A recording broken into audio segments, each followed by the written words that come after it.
We do have one Richie Hawtin sitting next to us, and I'd like you all to welcome him.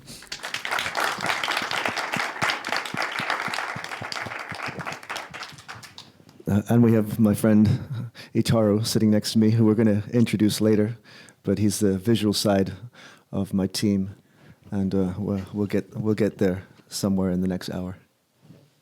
How big is that team? Yeah, I'm trying to keep my team to all be able to sit at the dinner table together, which I think, if you're Jesus, that can be a pretty big yeah, table. but it gets over 10 or 12 people, and you're with your friends having dinner or something, and the conversations start to go in different places, and it's very easy to the one side of the table to get alienated from the other side. So 12, 14 people is really pushing it, and I think with full-time people and part-time and friends, we're around that right now. So it takes quite a lot of dedicated people to bring the shows that we're doing to fruition. A lot of development time in the beginning, a lot of time once they're ready to go, and a lot of time just taking it from one place to another, because we do a lot of actually different type of shows, and they all have their challenges, and yeah, and of course, traveling the world isn't an easy. It's not just about jumping on a plane when we've got equipment and team members coming from different places, and sometimes we have people going to one gig while we're doing another gig for pre-setup and checking everything. So yeah, it's quite complicated. Luckily, it seems very simple because we have a great team, but yeah, it is. It takes a lot of logistics and management. And all of that on the back of what started with like two turntables and a mixer, right? Yeah, exactly. I think we all start in simple situations. Is that photo on? Is there an old archaic black and white mixer on one of these TV screens? Not yet, but No. Okay. Yeah. Yeah. That's yeah. That's a pretty heavyweight one, right? It's heavier than the mixers are now, but that's kind of where I started in 1990 something, 1980, 87, 88, around that time I started DJing in the basement of my mom and dad's house in Windsor, Canada, which is right across the border from Detroit. Luckily, just across the border from Detroit, because that's where I spent a lot of time as a teenager going to, and eventually DJing and bumping into a lot of very important people in the electronic techno community. Around that time, you had, the beginnings of careers of Derek May and Kevin Saunderson and Juan Atkins and a whole gang of other techno supporters. And as a kid, I was just trying to follow, what they were doing. I think. How did you learn about them? Well, the techno community or electronic music scene has been quite large now, but at that moment, there was probably a couple hundred people into electronic music in Detroit. So if you went to any of the clubs, you just very quickly started seeing the same people on the dance floor, in the DJ booth. And it was very, I think how I play now, how I try to conduct my business, how I try to connect with people, all comes from those early days, because it was such a small community, and there was no types of hierarchy. It was a very level playing field, A couple of years later, when I was DJing in Detroit, you'd have Kevin Saunderson or Derek May come over, and they'd be like, "Oh, here's a white label," or even sometimes they had test reel-to-reels, or they had actually what was called a metal master at that time. It was kind of a pre-mastered copy. Hey, see how this inner city sounds, how the vocals sound, and it was super cool, And I never really wanted to be well, maybe I wanted to be a musician or be on stage. I think every kid thinks at one time, to do that. But I was pretty introverted, and I didn't think I was kind of cut out for that type of, being an entertainer. But meeting all Especially these, since some of those guys are pretty outgoing. yeah. Well, Derek, Kevin, all those guys, they're all like football players and baseball players, kind of the jocks of the team. And they were really like, definitely more outgoing than I was. I was happy, to meet these guys who are so down to earth, but also happy to, later on disappear into the DJ booth, which was in the corner of the club. And only the real music geeks were looking at that person if they could find them. And it was about a dance floor experience. So it was definitely way before the DJ as a, again, entertainer or a DJ as a star.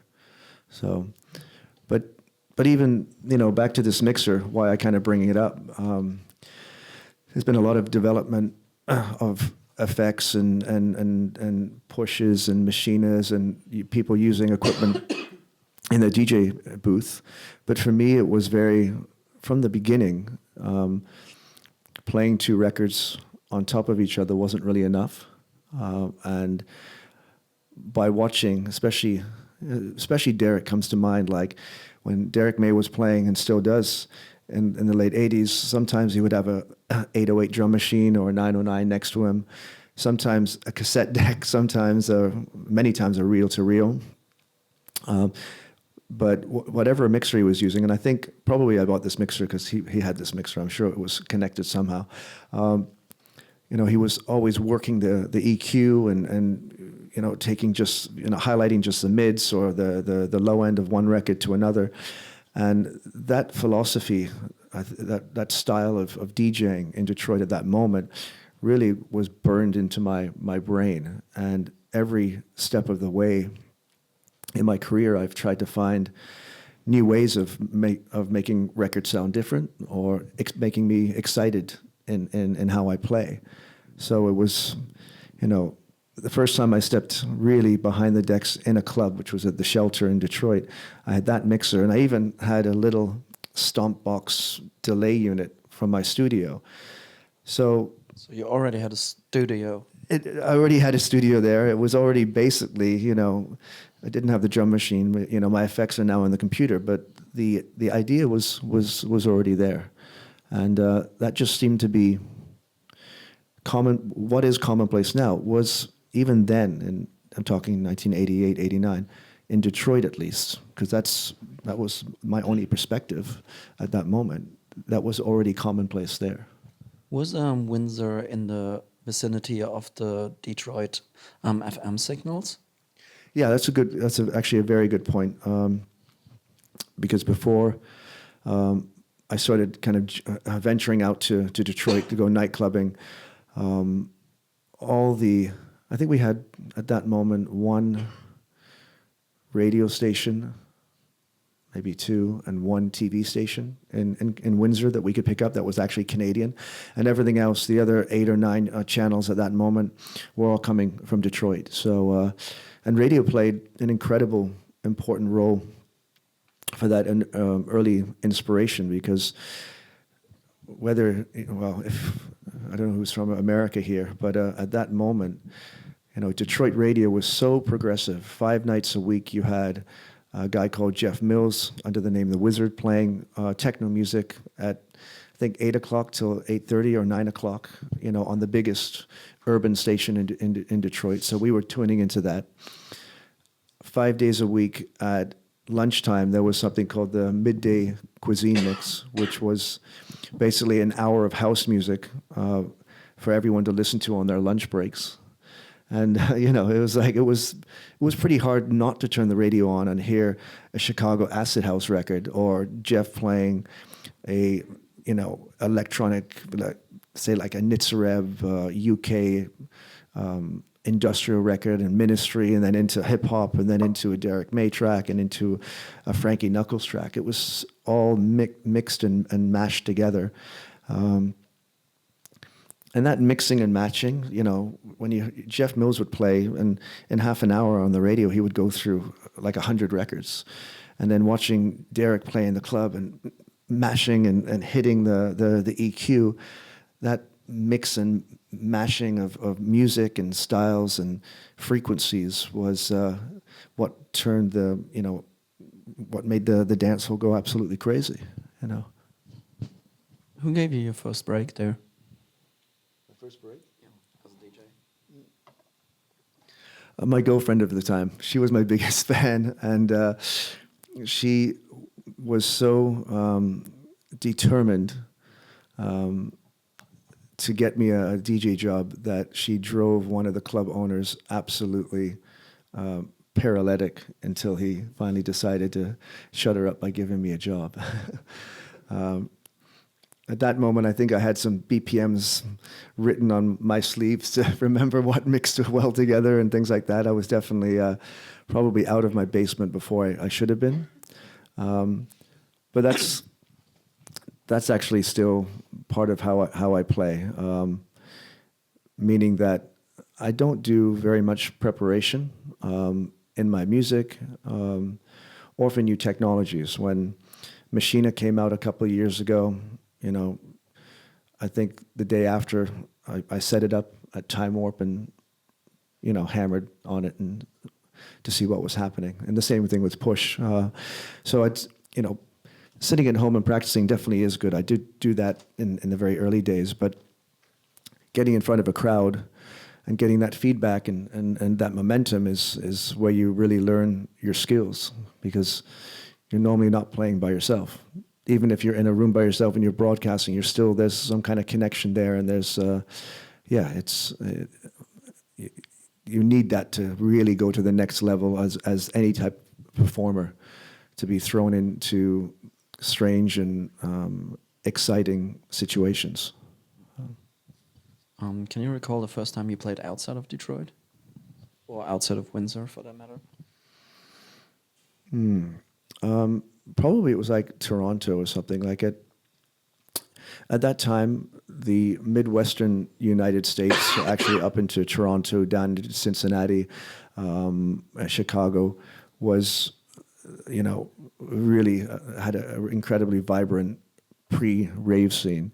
So it wasn't uncommon to jump in the car and drive 4, 5, 6 hours, do a gig, come back, and but it's like back to the comment of getting in front of a crowd. Playing.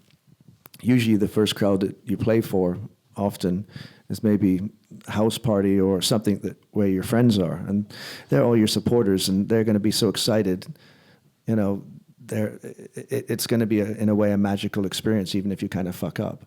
But once you go into a bigger situation where it's not all your friends, and they're going to be critical about how you're playing, and they're going to stop dancing if you play, not so well, is another huge step. And that was what was happening as I started to leave Detroit and go, in a couple of hours radius, that you had to really be, well, okay, if they're dancing, they really like it. They don't know you. You're just some stranger that's just pulled up,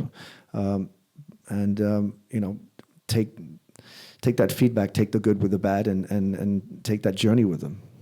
Were you ever in Europe before you got to play there? Yeah, I was born in the UK, so I spent quite a lot of time there until I was 9 or 10 years old, and I went around 88, 89 during the kind of what they call the summer of love in the UK, and did some parties, and we're just hanging out and just checking how it was. So I don't think I was actually ready for the first moment that I played overseas, because that was, another level of anticipation for probably both sides. And it's just outside of your comfort zone. The further away you go from your friends and what you're used to, the more challenging but sometimes the more inspiring it can be.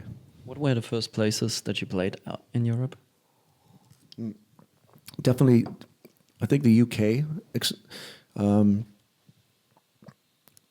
Yeah, I would say I had a lot of gigs in the UK in probably 1990, 91, and then also a little bit. I think the first gig in Europe was in Amsterdam, and then shortly afterwards was Berlin and Frankfurt, and up into Hamburg, and that was a lot on the strength of the records I was making at that moment. We had our +8 Records label with myself and John Acquaviva and Kenny Larkin and Daniel Bell.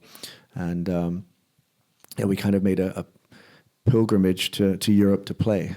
Because even though we were in Detroit and Windsor and surrounded by a lot of incredible labels and records that were coming out from the Detroit guys, of course, we were listening to what was coming out from Europe, and also what was really interesting, we could hear how the Detroit records were inspiring European records, and how those records were coming back to us.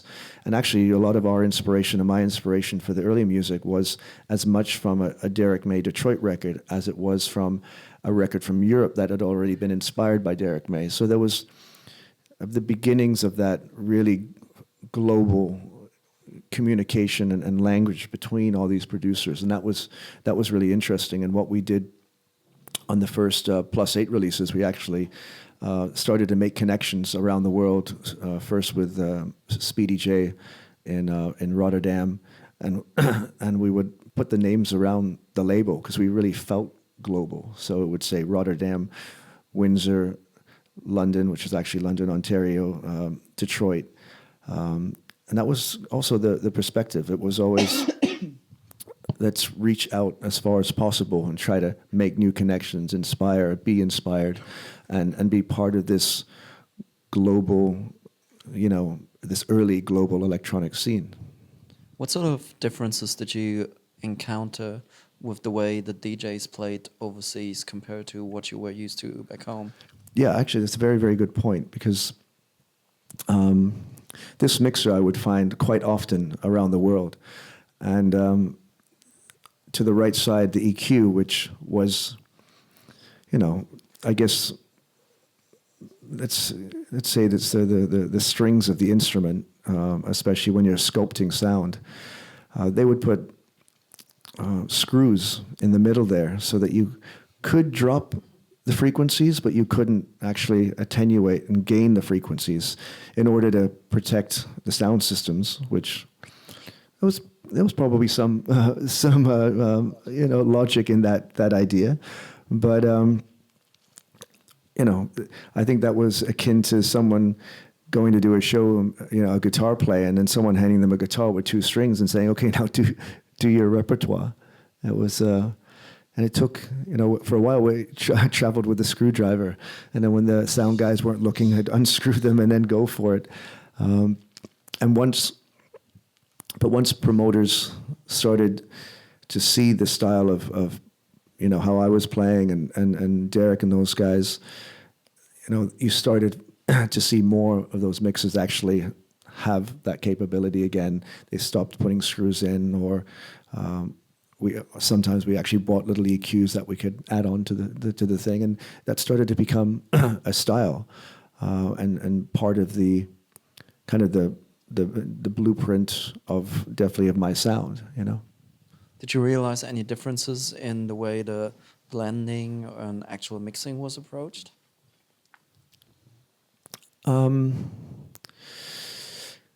Yeah, I think when we were first going to the UK, it was smoother.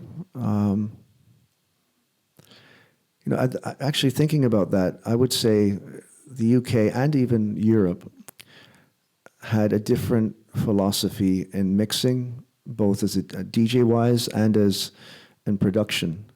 At least from Detroit at that moment. Because Detroit had a style, Chicago had a style, New York had a style, both mixing and musically. Most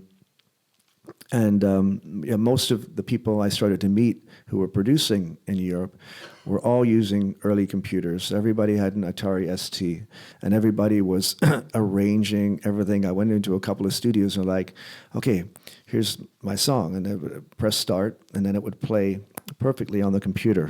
Basically like the arrangement window from Logic or Ableton now, and that was completely alien to the way I was making music, and again, how I had seen music being made in Detroit when I went to Kevin's studio, Kevin Saunderson or Derek's. They just had all these machines lying around, and they were, most of the time, even if you're just going for a coffee or something, all the machines would be running and music would be kind of bubbling in the background. And then, at a certain moment, they would, I'm going to grab this and press start on the reel-to-reels and kind of jam for 20 minutes or half an hour. And then afterwards, later, do some editing, but capture that kind of live take. And so again, that comes back to like that mixing and mashing, your frequencies. Everything was very spontaneous. And so now back to the DJ mixing, when you had, that EQ and you're bringing two records together and you're, throwing the frequencies and playing with them, it was also very spontaneous. But everything seemed to be, not everything, there was definitely, people like us, but somehow it was more calculated or, Wir sind die Roboter. What do you expect? Yeah, well, you said that, so. But yeah, it's, and, so watching and making music like that in the studio, still pretty much to this day, and DJing like that, it was really a philosophy coming from the Detroit guys, and a philosophy of why I've always liked to have as many pieces of equipment in front of me as I play, so that I can spontaneously follow some kind of weird real-time energy. On those early releases with like your collaborations with like Dan Bell, for example, did you have that specifically in mind, that you would not overload the tracks too much so that you would have the extra headroom to play around with it when you actually play it? I don't think it was a conscious thing about, yeah.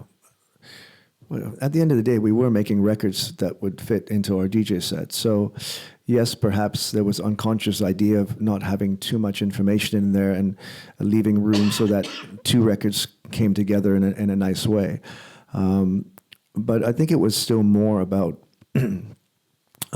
creating music that could be left or played or listened to by itself beyond just a DJ track, and still having enough room to appreciate the sounds that were in there.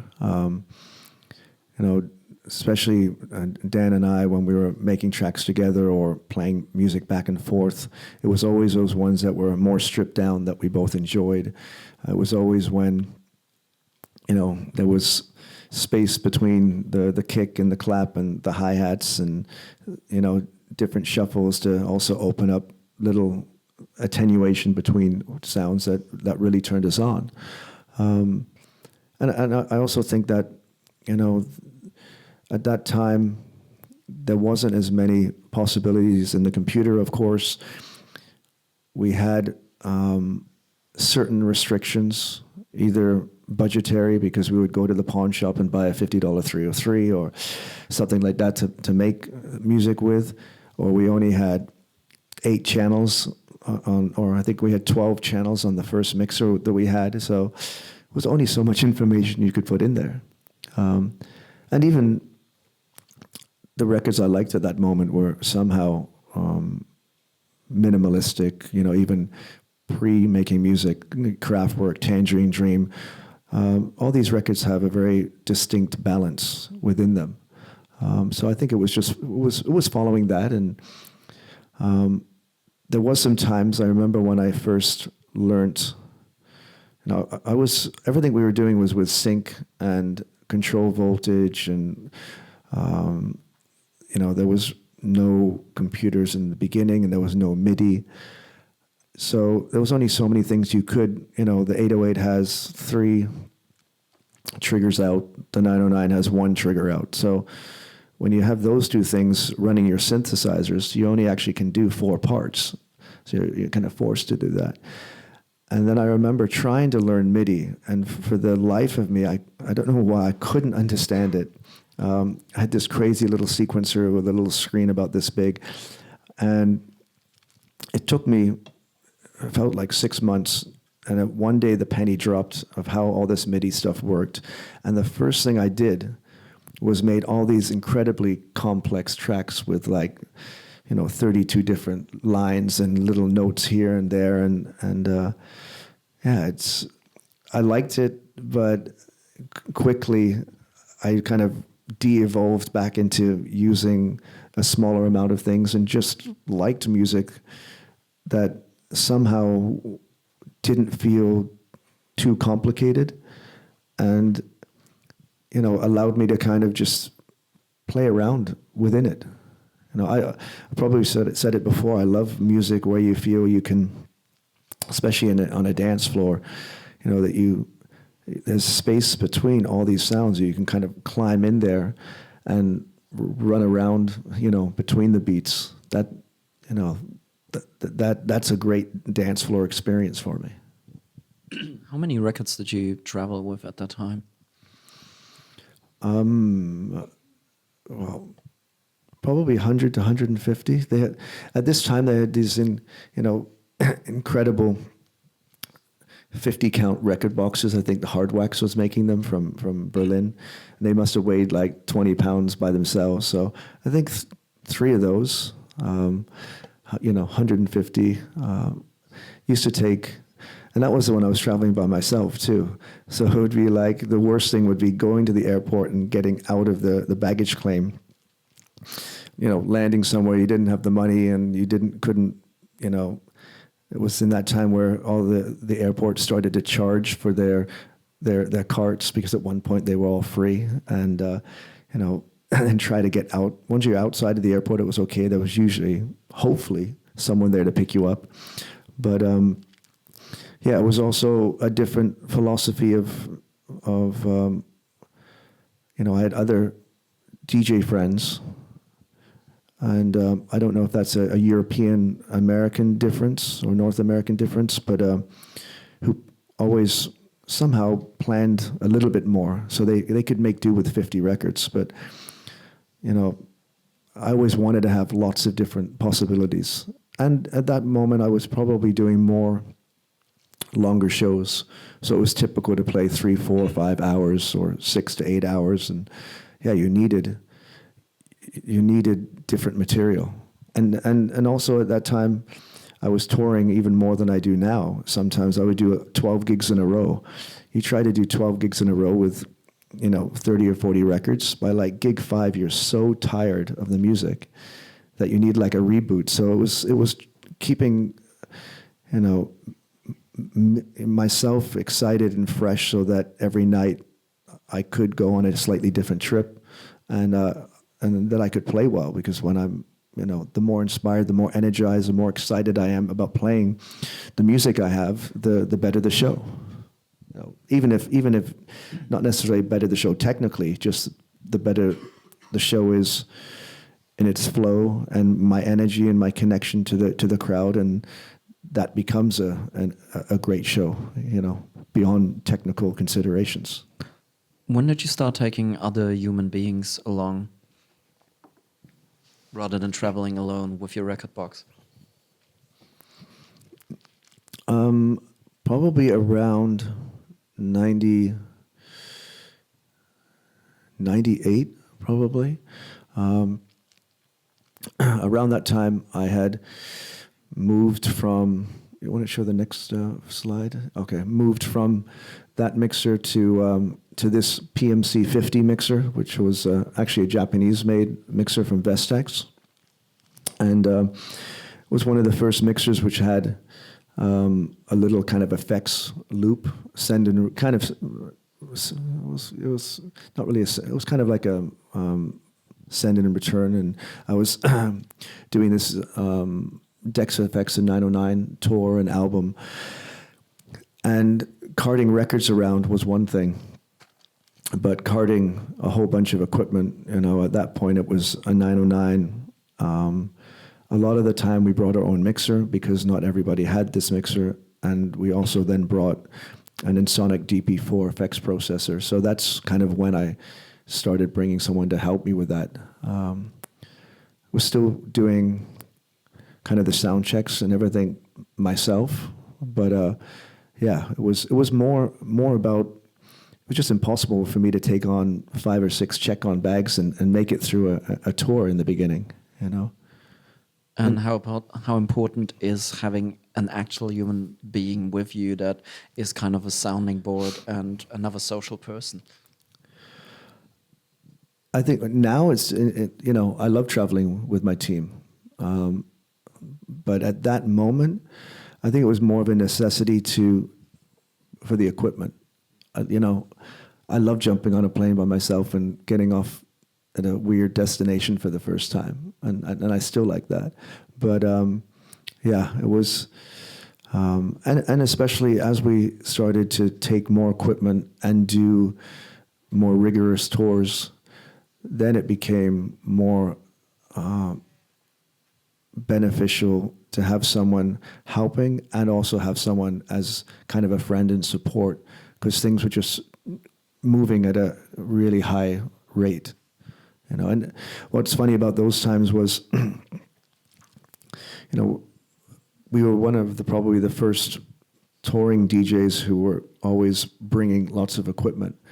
And I remember on that Dex FX 909 tour, we had such a struggle, and the promoters were all complaining, why do you have to bring your equipment?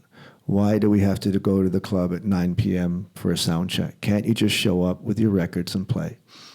And we went through that tour, and then after the tour, we never had the problem again. And they were like, make sure Rich brings his stuff. We love we love the show. But it was really everybody at that moment. Most people at that moment in the DJ world, whether there wasn't so many festivals or, were just kind of complacent. It was the late 90s. The scene was huge, and it was like, just pay the DJs, the $1,000, show up half an hour before. We'll give you a thing of vodka, play, and see you later. You were lucky if you had, transportation sometimes. Most of the time, usually transportation was great before the gig. But then after the gig, it was really like, they're sweeping up the club, and you're like, okay, where was my hotel? And if you were lucky to get back to the hotel, it was at least 50% of the time that when you woke up in the morning, it was like, how do I get to the airport? So luckily things have changed on that.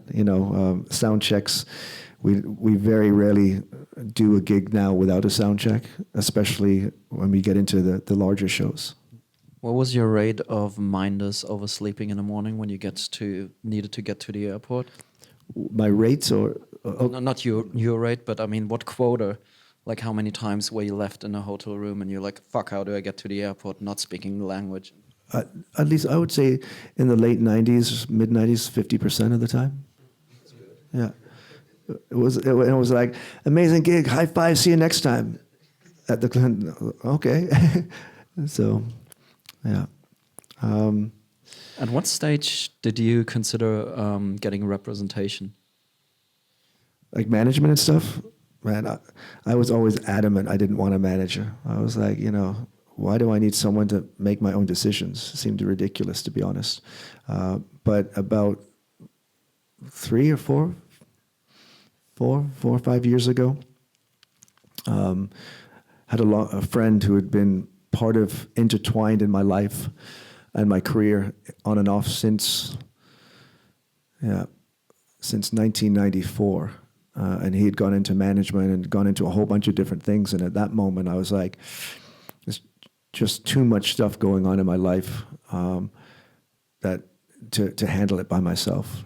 And also because there's so many, even at that moment before he came on, even there was so many projects going on that I was jumping into that it was sometimes really hard to, and I was always writing things down of where I wanted to go next. There was no shortage of ideas, but it was like you would look up and it was like, okay, another year just went by and I haven't been able to even start that other project. And that's where kind of management and even bringing a greater team together comes made sense to me. No, I would, I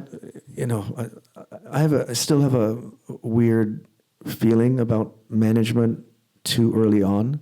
Like there's a big push now. Everyone, wants a manager because everybody else is a manager, and there's all this competition. It's, you need people out there, flying your flag. While you're DJing or while you're producing music or while you're in the studio, and I think for a long time that was just my friends who were around me, and that worked enough, So I'd be, you need those supporters, you need a couple of flags, but I think you have to be careful who you bring on too soon, because especially in the early years, it's very important to find your own creative direction. And you also need to make some bad choices and mistakes before you bring someone on board who may then start, alleviating some of those mistakes or pointing you in the right direction, even though you wanted to go in this direction. And I think that's why finally, I brought my friend Ben on, because I'd already, had for 20 years created a very strong direction and presence and kind of lineage that I totally understood, he totally understood, and we can very quickly, easily work together at a very high momentum because, things move really, really rapidly in what I'm doing, and just this whole scene now, it's like, just with the way music is distributed, with the amount of gigs around the world, it's very easy for even the newcomer or someone early in their career to start quickly traveling around the world and getting this remix and that remix. And it's, in that way, you definitely need support. I mean, you've seen different waves of a lot of different stakeholders and interest groups entering our world and disappearing again. And obviously they play by the rules of big corporations and so on. So they would come into a situation with all their personnel and it gets really official. And I guess it's relatively tempting for a young artist to go like, oh, unless I have something similar on my side, I'm not going to get anywhere. What are traps to avoid with your experience? Yeah, I think, there's definitely that push and that, everyone, you see your friends around you, they've released 2 records, you've released 2 records, but that person's going up higher or quicker because they have representation or something. But, very early on, we had a number of offers to do deals, to buy +8 records completely out, to license our records and do special remixes and make them more commercially successful.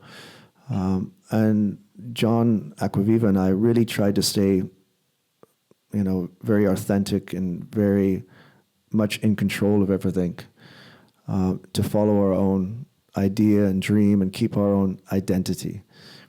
And, over those years, we saw other labels come and other artists, and we were always like, oh my God, maybe we should have done something. They're going so high already. Oh my God, they're so successful. Wouldn't it be great to have those opportunities? But at least 50% of the time, a couple of years later, you would look around and those people had disappeared. So it's It's like the jocks in high school. It's like the what? Like the jocks in high school. Well, I already said that Derek and those guys were probably more jocks than I am, and they're still around. So, I wasn't referring to them, but no, I mean in okay. general. But yeah, there's no easy way or short way. So many times I've sat there and felt, man, I remember actually when Carl Craig was asked to go on tour with Derek May. It must have been 1989. We were all just starting out. He was going to do one Rhythm is Rhythm live show. And he was working with Derek and doing some records. And I was like, fuck, what? How come Carl gets to do that and I don't get to do that shit? But everything comes to you if you, I think follow your own pathway and somehow do it on your own terms.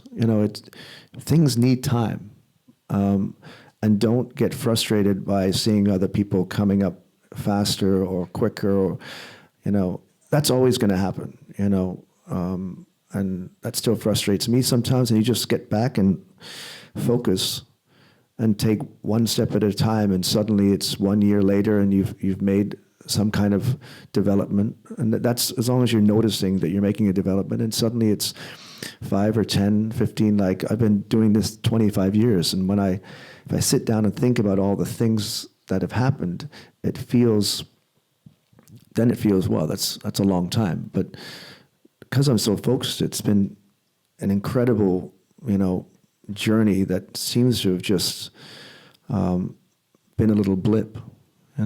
One thing leads to another. You meet another connection, and then suddenly you meet someone. You're like, oh my God, okay, this is the moment where that idea that's been sitting over there needs to come back to the forefront. So if you're not in control of those ideas, or if there's someone leaning on you too much to take you somewhere that you don't want to go, or taking you too fast, or too left or too right, make sure you're working with someone that you trust. Make sure you're working with someone who's listening to you, and make sure that you're still in control of the decision making. Use the people you're working with. Listen to them also, and have a fresh perspective. But don't do something that you don't really want to do, because you're going to do that anyway. We all do stuff that we regret. But if you do, keep moving forward. Speaking of regrets, by its very nature, temptation comes in very tantalizing forms, and every couple of years, those forms take on massive checks as well. How do you learn to say no?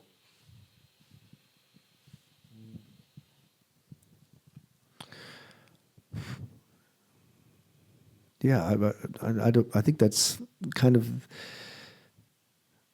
there's no easy payday in this type of, well, at least in my type of music. I was reading guys and girls' bios, and you're all doing totally different things, from hip hop to electronic to techno to with vocal experimentation. If you create something and it has greater potential, and someone offers to help you on that, whether it's a tour or whether it's money, or every different project and idea has a different momentum, a different direction, a different destination. And if it makes sense to take a big check or work with a bigger company, then do that. Like a friend of mine, Claire from Grimes, was doing her own independent stuff. She made, using GarageBand and this kind of stuff, and now is signed over to Jay-Z's Rock Nation, and that made sense to her. She wants to reach more people, and I can also understand that. Like, her music is absolutely beautiful. It's also somehow catchy and should be taken to a wider audience. Didn't she recently scrap the album? No, she no. I think that there was some misunderstanding. She hasn't scrapped the album. So, but every time you go to another level, you're going to find new challenges. And I would imagine that Claire's found new challenges going from a small independent Montreal-based label, to 4AD and now, to Rock Nation. But again, as long as you understand the implications of those decisions, and as long as you have some good people around you to, on the management side, advise you, or on the friend side, support you, you actually, a bit of, I would say, my friend and my management and my team side, those all go kind of together, so it's, you've got to trust your own decision, and you've got to trust the people around you, and then you just got to go for it, And I guess in those situations, but one of how I can say no to big checks. I don't get so many offers of big checks. I don't think. I mean, a big check is a different thing depending on the situation. Like, yeah, I love being in control of my own destiny and my own career. When I have my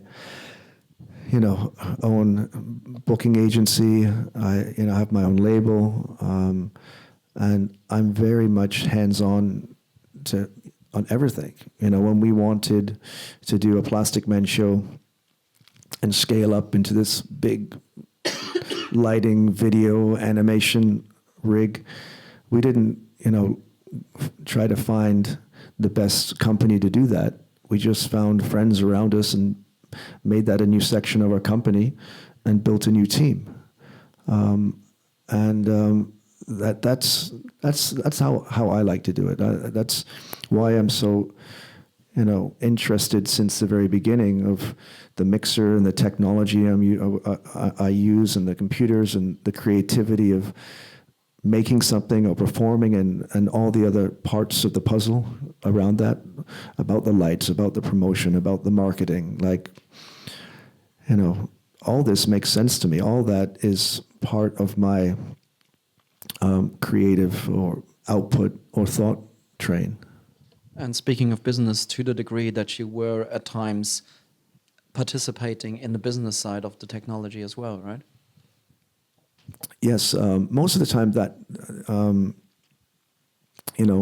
has happened when I've run across some type of technology that can help me perform or do something better, and those inventors or technicians need some kind of help, whether that's my support in marketing or just using it, or at times that has also been on an investment level and putting kind of my money where my mouth is.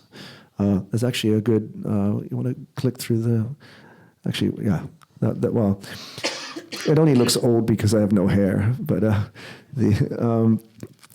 that computer I'm using is an old, well, it's actually a Sony, but that was the first version of Final Scratch, which became Tractor and Serato and all the DVS systems that are out there. And that was running on a operating system called BIOS or BOS. And there was, somewhere along, traveling the world and connecting to interesting and cool people.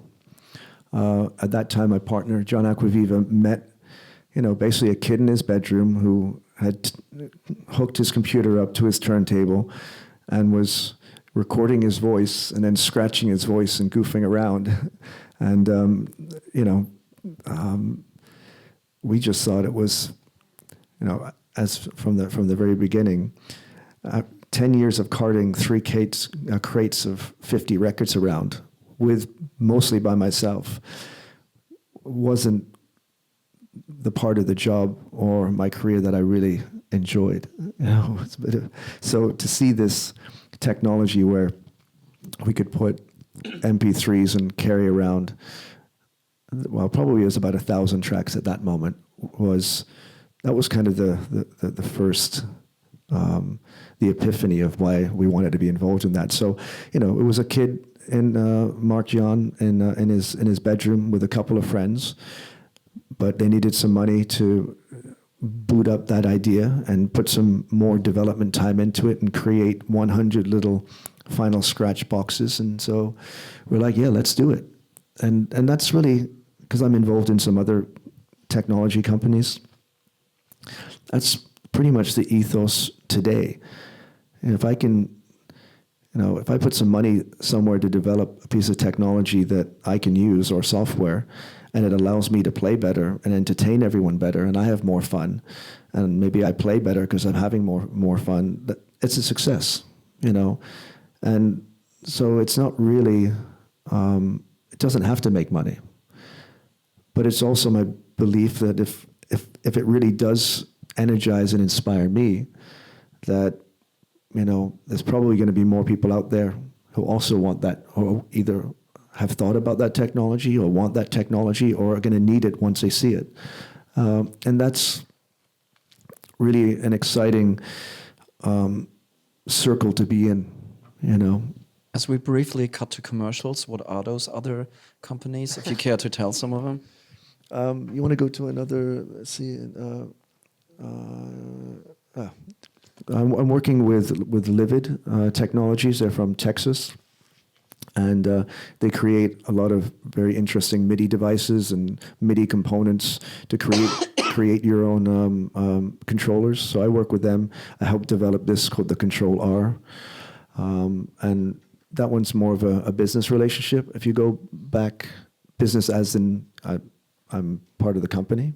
And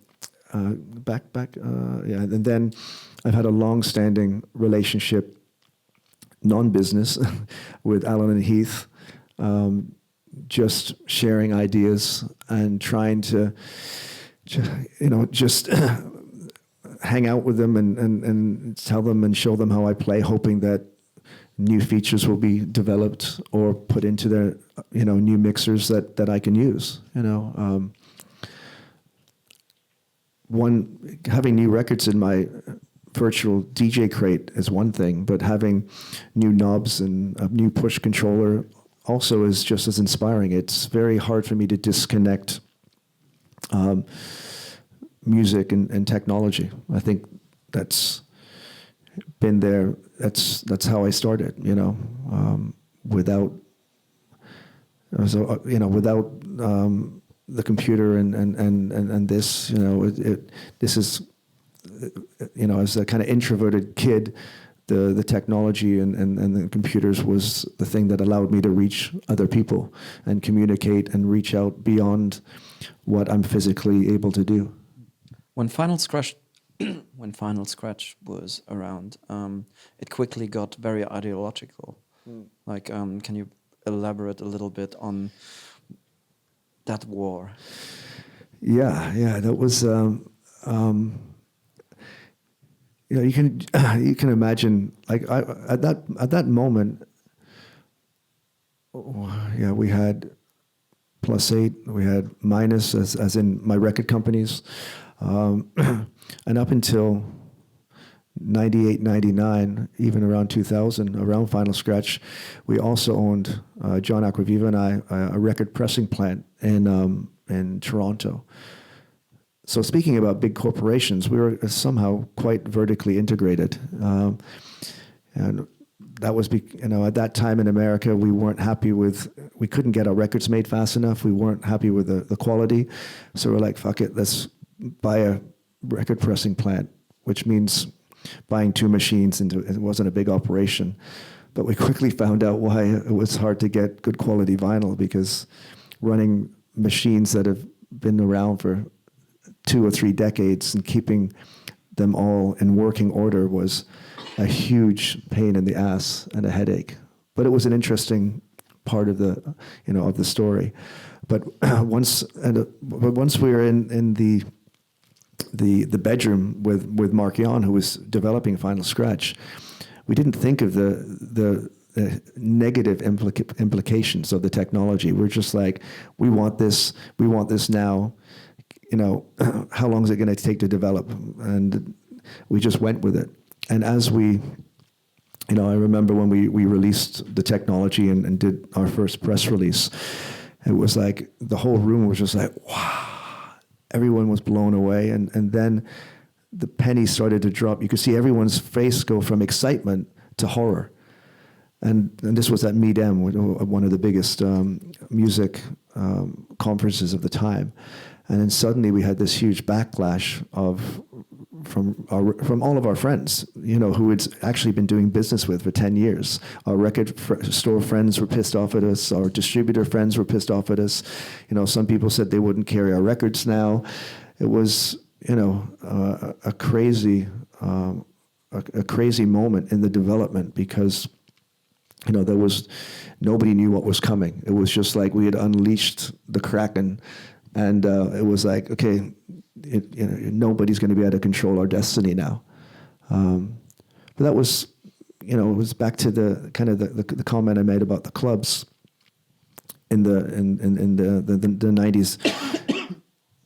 The whole industry was kind of oiled, and it was just pumping out mostly really good records, but it was an industry. It was printing money, and asking club owners to do sound checks and bringing new equipment in, and then having something that was going to be an alternative to vinyl and or CD, and all these distribution networks and everything that had been set up for years was threatening to a lot of people.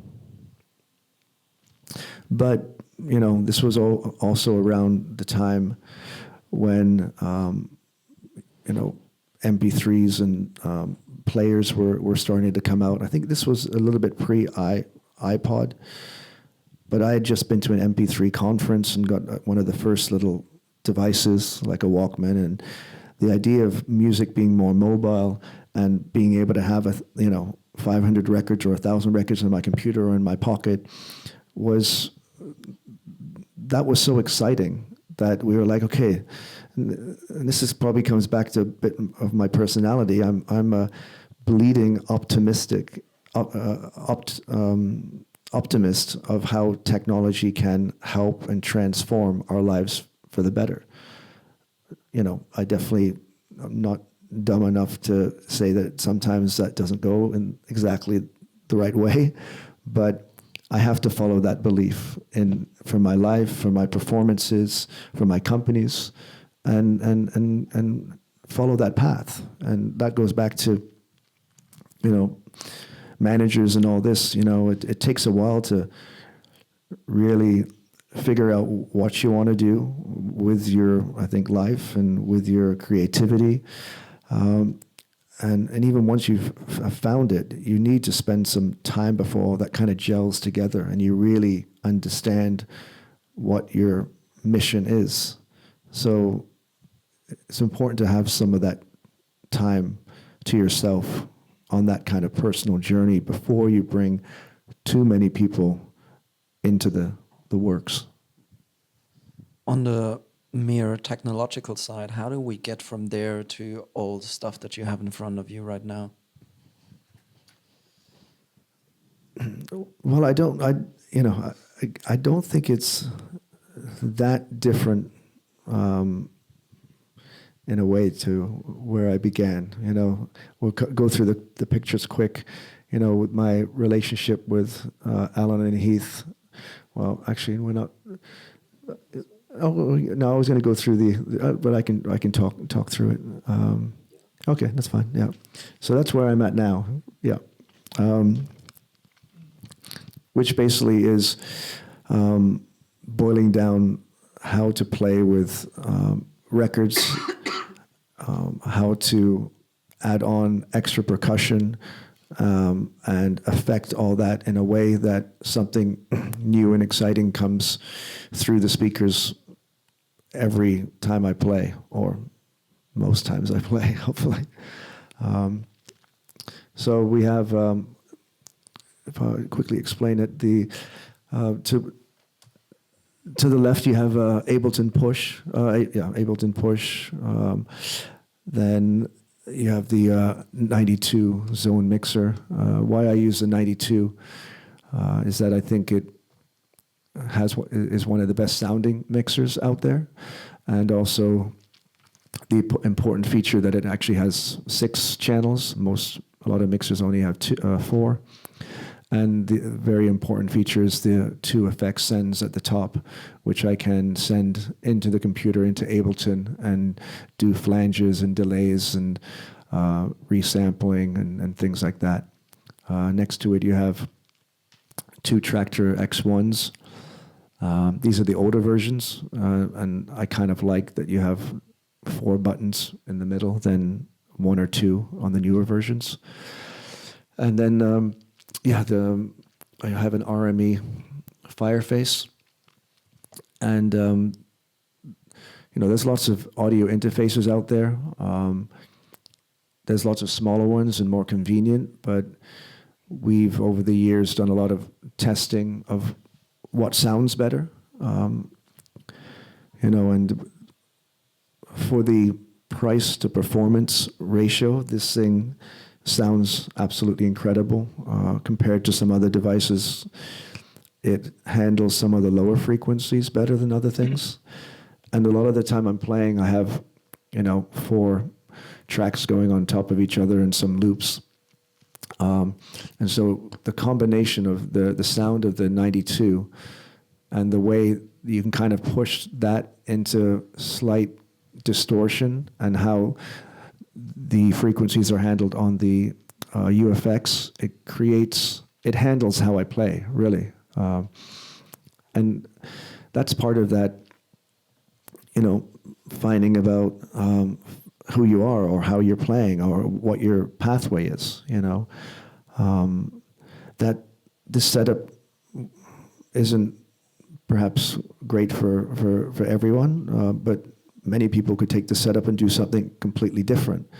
But because of how and why I play, this really is kind of boiled down to giving me the most potential and giving the best audio experience to the listeners. And then on my computer, I'm just running Tractor and Ableton in the background. And yeah, those are... Actually, I don't sync. You can sync both together, of course, via MIDI clock, but I don't. I run... I set the tempos at the same, and then I start Ableton when I play, because some of my tracks are actually mostly, the computer, of course, beat matches, but some of them are out of phase and are, have a different feeling. And so I find when you clock both programs together and you're doing drum rolls on top, it doesn't always sound good. So I actually have a couple of buttons that I can push and pull both tempos independently and kind of find interesting alignments, especially if you're using shuffles or 30-second notes. And that's a little bit, not that we want to get into the DJ, can you mix or beat match debate, but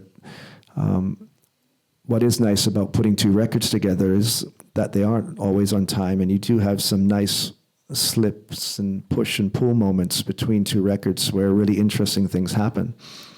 And so having both of these programs running and having a way to independently offset or unalign the drums that I'm doing and the rhythms and all the records sometimes gives you really, it kind of gives that's the human part that I want to keep in there.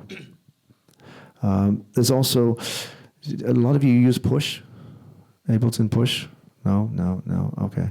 Well, it's, a friend of mine's developed, we have this thing called performance mode, which if anybody wants, they can ask me later and I can send it to them. And if you click, well, you can't see it anyway, but basically it turns all the 64 pads into a direct access of your drum bank so that you can kind of play live and go beyond just 16 drum pads and do all the things that you can normally do in sequencer mode. So if that kind of makes sense to any Push fans, I can show you later. Another piece of interesting technology, which not everybody agrees on, is Oh,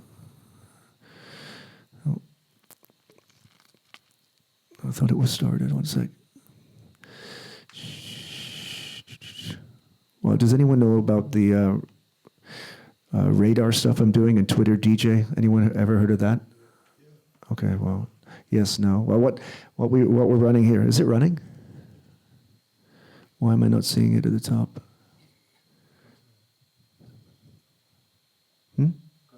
Oh, okay. Yep. Yep, got it. There we go. Thanks. So a couple of years ago, I was with, well, anyway, you know, I think the days of the secret record that makes you a good DJ and better than the person next to you are a little bit over. I really want to push that it's beyond the track you play, or even the tracks, that it's something beyond that. It's the technology you use and how you're playing music. And so I'm very open and, you know, about sharing any kind of software that we've developed, or explaining how all this is working. If anyone wants to see the routing or look at the computer, go for it.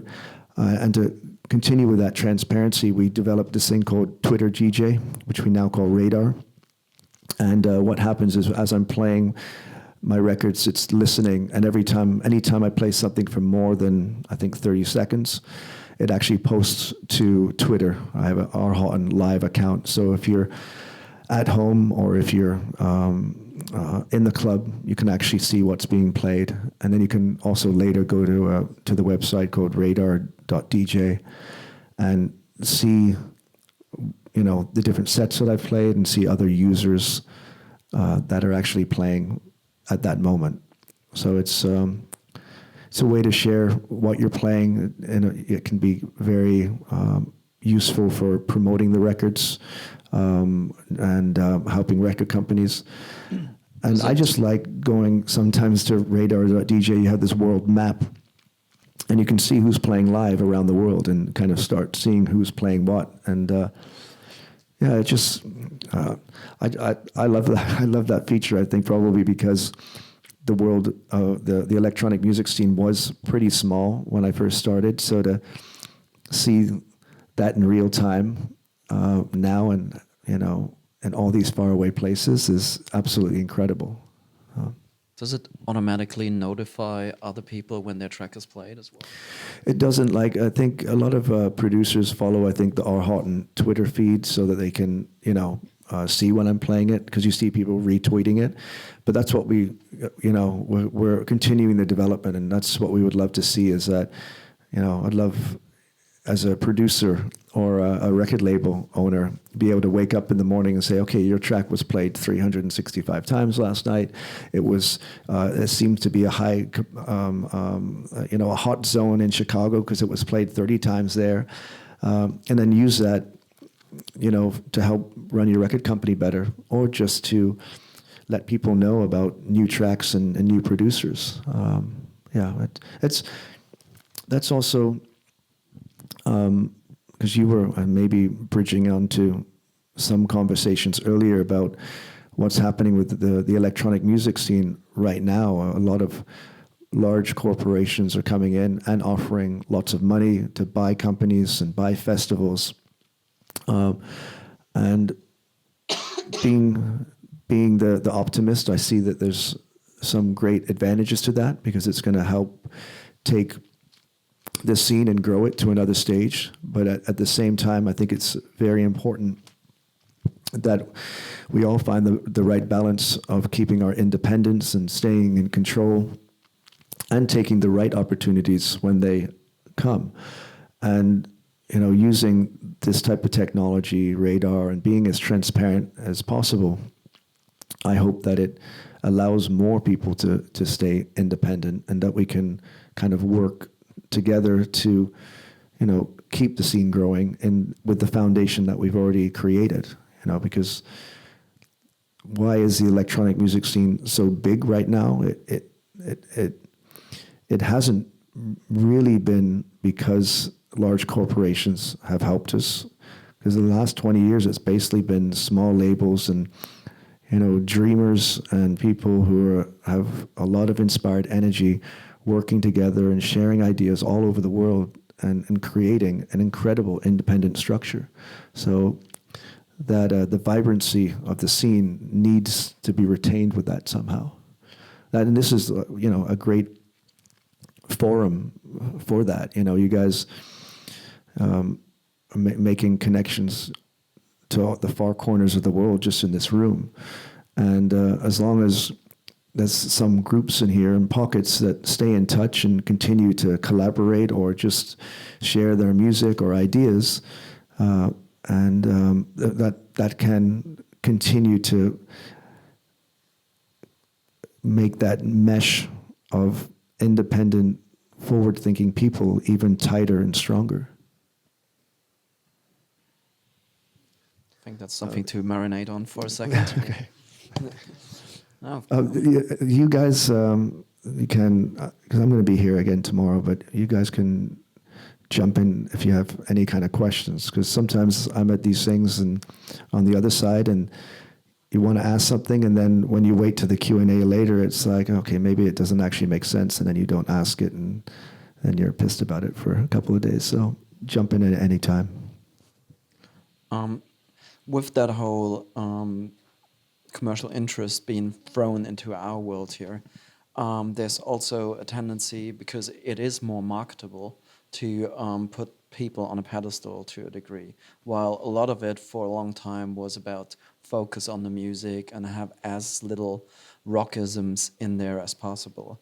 Now you find yourself on stage quite a bit where, the classic Jesus pose might be the start of.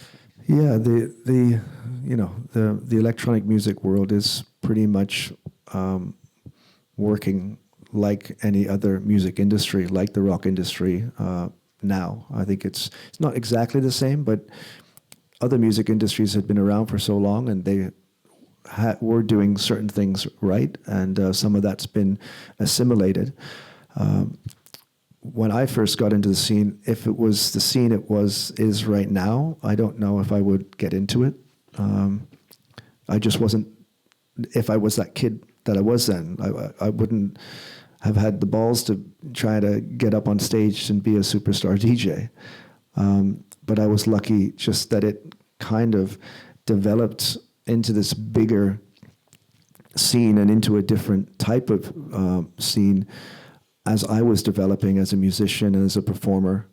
And it's been very kind of natural for me to evolve and develop in how I play and how I perform. It's now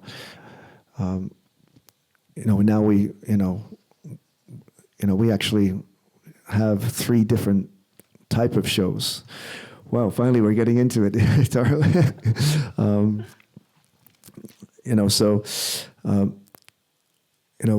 Why do we're talking about team members, and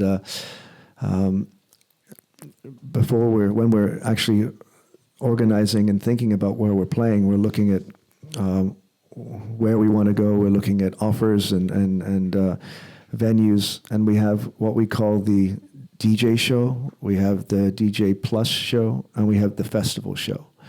And these are all to, on everything you were just saying, this is the world that we live in now, which probably somehow, in my own way, I've been a part of developing and becoming less, let's say, I don't know, underground, or let's say coming out from the DJ booth in the corner and going to center stage. I've always liked having as many people listen to my music as possible. Even when I was first doing like a Mayday rave in Germany in 1991 or 1992, and there was like 8,000 people in front of me, I was absolutely petrified. I kind of hated playing those big parties, but at the same time, I loved it if I could get the moment where they were all dancing, and that was, it was like, wow, it can touch this many people. As long as I didn't play something like Carl Craig Bug in the Bass Bin, which was like prototype of drum and bass, and the Germans didn't like that record at that moment. Well, not all of them. Yeah, well, the ones on the dance floor didn't like that moment. So over the years, I've definitely been very open to trying to reach more people. I understand that. Well, I don't think my music is that commercial. I think it has a certain. It can touch more people than I play to at this moment, but it's never going to be a major label kind of big room top 100 and top 10 DJ thing. You know, I love what I do and I want to stay true to how my sound and how I perform develops, but I want to find ways to get people to come and see me, or you know, go at the festival and say, hey, what's going on over there? I want to check that guy out. Sounds kind of interesting. There's a lot of, you know, not necessarily a lot of lights going, but something's happening over there. So that's kind of why we developed these three shows. If I'm in a club, it's the club show, and it's basically Mala, who was just sitting here. It's me and him. We get on the plane with this equipment. We show up. We play for 500 to 2,000 people. And it's, you know, it's about music, you know. Maybe, you know, most clubs have pretty good LED displays and stuff like that, but it's a music experience. And when we get to DJ Plus, we probably scale up on the amount of people. So you're looking at 1,000 upwards of 8,000, 10,000. And we add lights, you know, because every club has lights.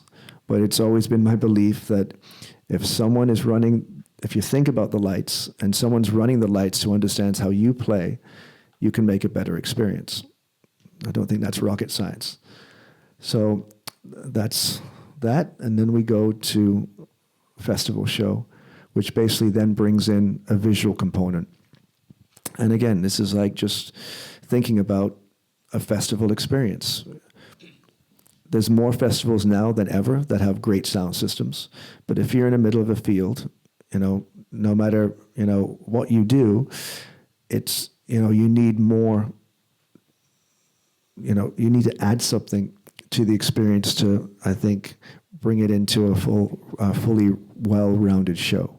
And especially if you have no, delay lines for the sound, and it's all just coming from the front, and you're 15,000 people back, you know, and I'm looking like a little action figure. You know, how do you bring that connection to those people? So then we add, on top with the lights, we add Itaro or my other friend Ali Demerol, and bring in a visual component.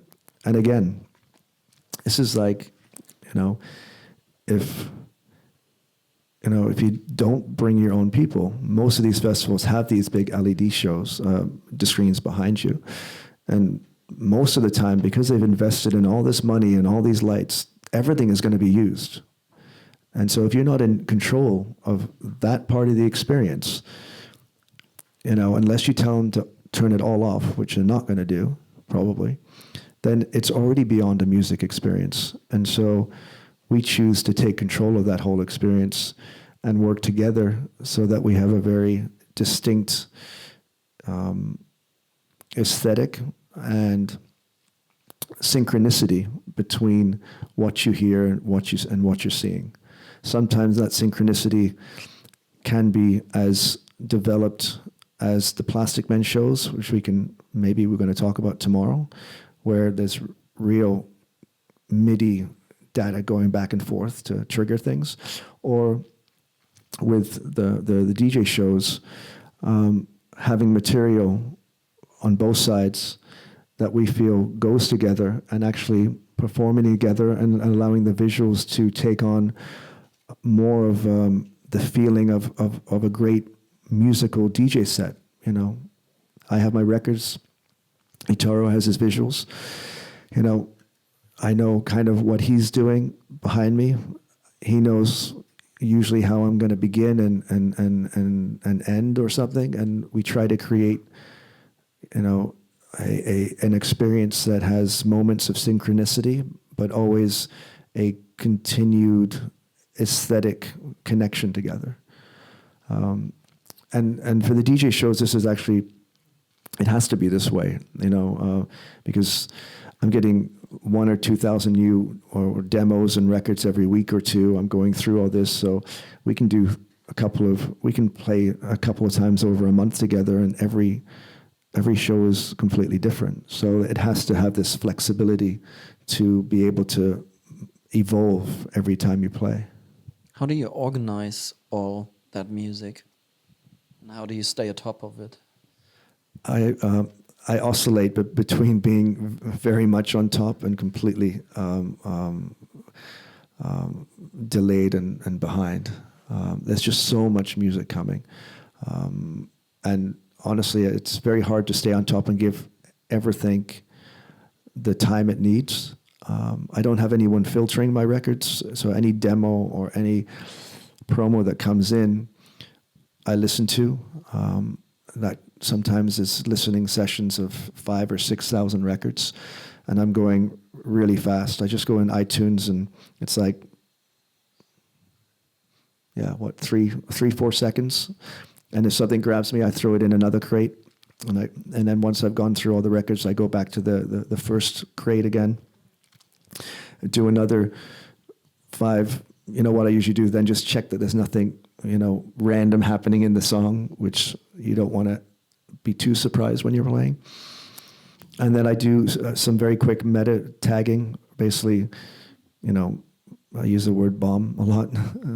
And then techno, minimal, tech house, maybe after hours and ambient. And then it goes into the computer, and the next time I listen to it is when I play it.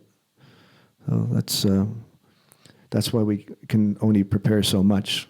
Partly that's because there's just not enough time to go through everything. But even when I had my 50 records, I would do the same thing. I would go, and then I'd write some notes on it, and the notes kind of help me navigate.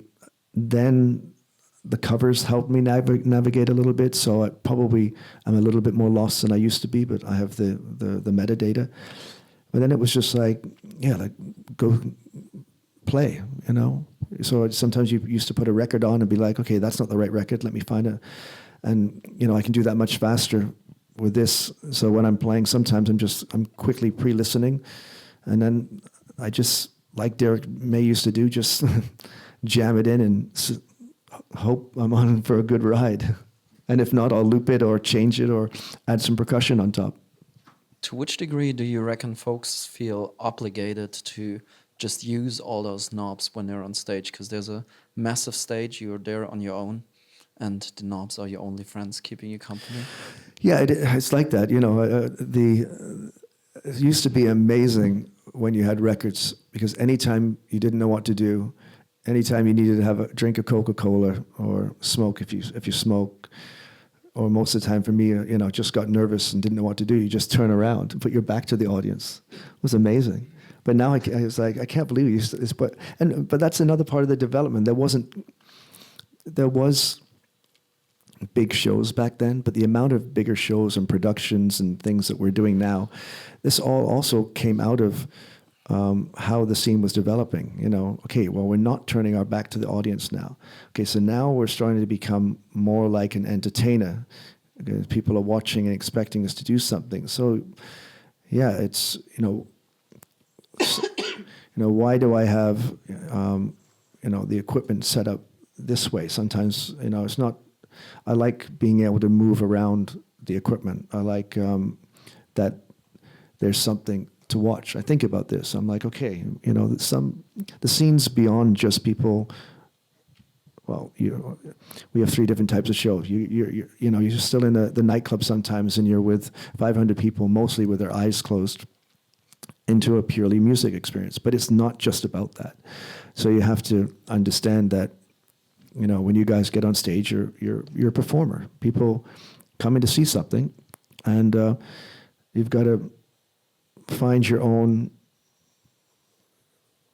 comfort level of how you're going to be a performer. I'm not saying that you have to do the Jesus pose, or do, crazy shit. It may be that you're, Kraftwerk style and doing everything very precise.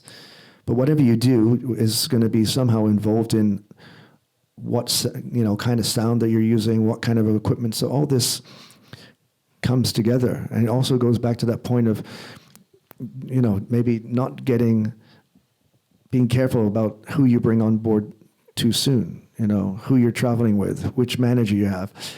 Because it's got to be really pure. It's got to be honest. It's like when you see, I'm sure we've all seen things on YouTube and photos of DJs or performers where people are saying, okay, what the hell is this person doing? Is that person actually playing? Are they pressing auto sync or whatever? But I think what it is on some of those photos is just the person isn't somehow, being honest about how they play. The equipment should magnify who you are and what you're doing. And if you do that in the right way, then you start really connecting to people in a true way. And people can feel that. If you're trying to go up really fast and you're trying to make a shortcut, someone's going to figure it out sooner or later. How would young Richie feel if he had done a track, send it to now Richie, and sees on radar that the track's being played, and then listen to the set and go like, hang on, there's about one loop that made it in there and the rest he just used as a basis to fuck around with? Yeah, that's I'm sure that happens because there's definitely tracks I'm playing which I only play the first 8 bars, or I don't go after 3 minutes because the track goes in a completely opposite direction. But yeah, it's I think that's the way I play, and I think once you put out, and I would have been pissed if someone was doing this to one of my tracks earlier on. I think you make a song, maybe I'm sure there's some producers who make songs that are beats and bass lines, and that's the purpose, and that's great. But there's people putting all your energy and your emotions to, that song and how it develops over 7 minutes. You want to hear it from point A, from the beginning to end, and that's a valid point. But once you put something out into, once your baby is released into the public domain or into the industry, I think you have to be open-minded and free with how, what the fair usage is, and I think that, the more open-minded you are, I think that's healthy for the industry of people being able to reappropriate and sample and mix and match and see where it goes. I never used to let my music be remixed, but on the new Plastikman album, then Dixon called up. He said, "Hey, Rich, I love this track, but the kick, you can't play it in the club. The kicks shit for a club." Like, well, it wasn't made for a club. It was supposed to listen to on your headphones at home. But isn't that what he always says? Well, I thought it was a unique experience with him. So he basically, he said he actually had taken it, put a kick on, and was playing it. And he's like, "Well, can I have the parts so that I can actually make this better? Because I really want to play your track." That's great. So my kick sucked, and he made it better for his usage. And I think that's a good story in that type of situation. On that note, how did DJ etiquette change on the night? I mean, you were talking about your Mayday experiences, and at that time, there were certain rules about what to play and what not to play, depending on who was on before or after you. And the actual changeover was a lot smoother because it was basically putting your last record on, and the next guy would just take over the next turntable. And yeah, there's a number of things on that. I think that it still happens in the more commercial side of the electronic music scene, where I hear that people have certain set lists, and you can't DJ before and after can't play this record because that DJ is going to play those 10 records in that order, or at least there's certain things that he or she likes to get to. So it does happen, but I think there's so much more music available now that it doesn't happen as often. But for sure, there's a respect level. Even if I love the Tale of Us remix or track, one of the tracks they did for Minus that I played every set for 8-9 months. If I'm playing before or after them, I'm not going to play that record. That's their record. They should play it. Or I'll ask them. Like sometimes, I don't always like to play my own music. So, but the other part of that, the one thing that I don't like about these type of setups, and especially why we mostly is whenever we can do a sound check, is that our equipment is there set up, and that crossover can be as smooth and respectful as possible.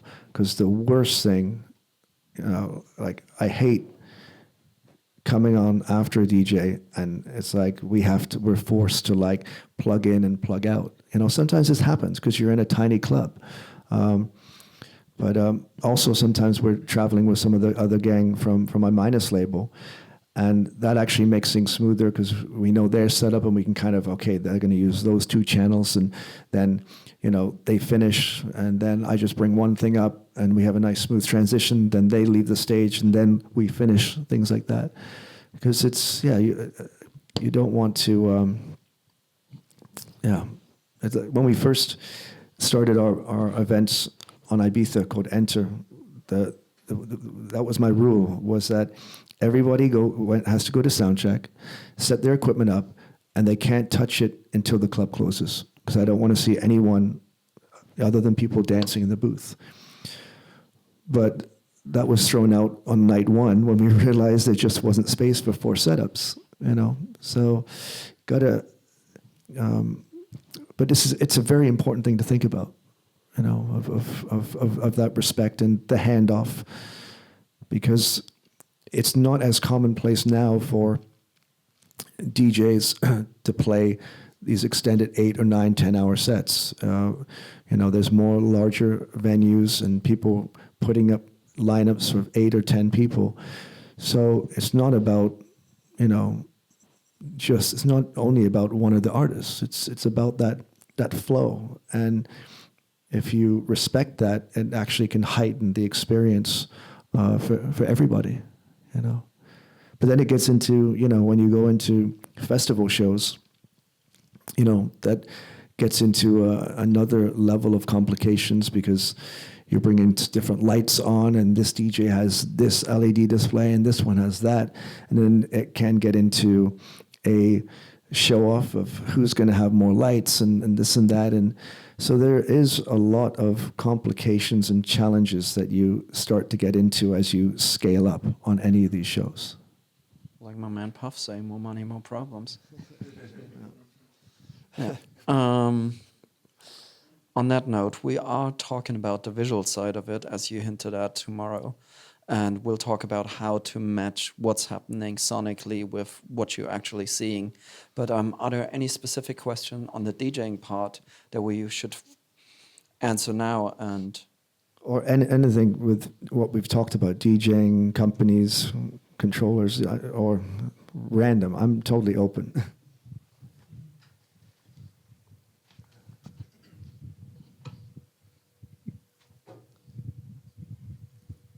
Hi, Richie. Thank you very much for being here, telling us all this.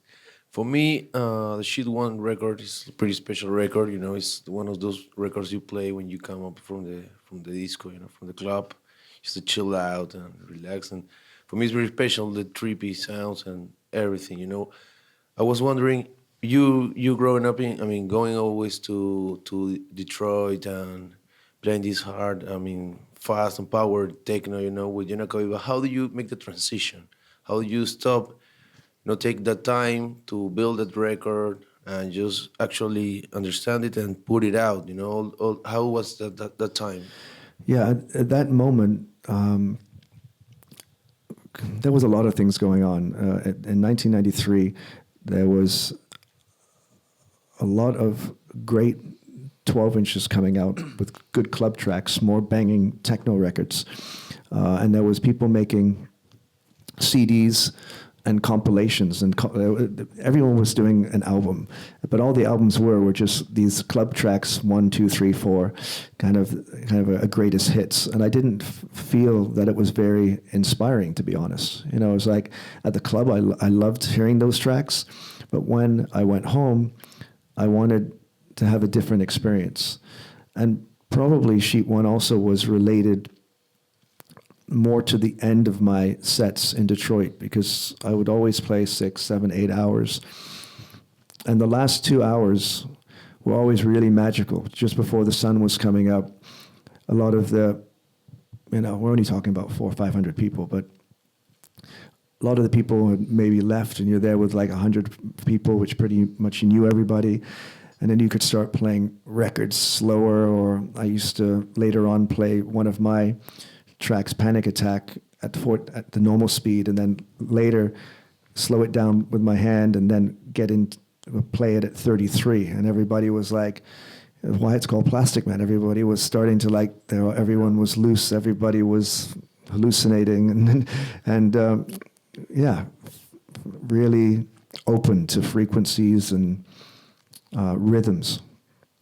And that's really where that record came. It was for that moment after, you know, if that club night had continued for another 2 or 3 hours, if people had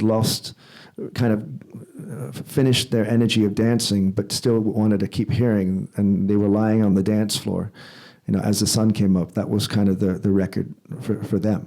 You know, the rhythm was there, kind of like the echoes of the night, and then there was just like the bubbling acidic lines that were kind of more for the brain. So yeah, it's a very, very Detroit record. This is more on the production side, but you were talking about how the people from Detroit and also you were doing less arrangement on the computer, and were really like using machines and recording live takes and then editing them. I was wondering, like with a track like one of the Plastikman, like with Spastic or something, how much of that is edited down? Just because I work kind of the same way, and I always wonder how deep to get into editing. Yeah, that's there's a cross point where too much editing becomes like arrangement. You know, you know, there's still tracks in the archives that I tried over and over again to release, but I could just, it always, the live take just wasn't good enough, or there wasn't enough good parts, or once you put it together, you started to hear, it just changed the feeling. So, you know, I remember Spastic was, I think, 28 minutes long. Oh. But there was really, I think, 3 edits or 4. You know, it was basically intro, and then 6.5, 7 minutes of one take, and then outro. Uh-huh.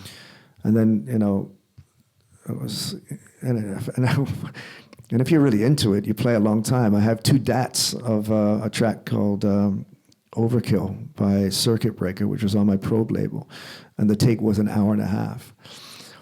That took a long time to edit. In the end, there was only 2 or 3 edits again, but it was like, oh my God, I love this part. I was like, oh my God, I love this part. It's like, well, it can't be 20 minutes long. Well, except I did a System 7 remix once, and I think that was 18 minutes because I loved it all. So it's like, fuck it. Yeah, I have like 30 hours of an album from like a week, right? And I just don't know where to. It's too much. Yeah, I think it's yeah. Things should need as little editing as possible. You don't want to fuck with that human feeling, because especially, and that's why I like doing it that way, because there's so much computer and technology involved in what we're doing, that you have to find that right balance of man and machine. Much in the way that all my things aren't really synced.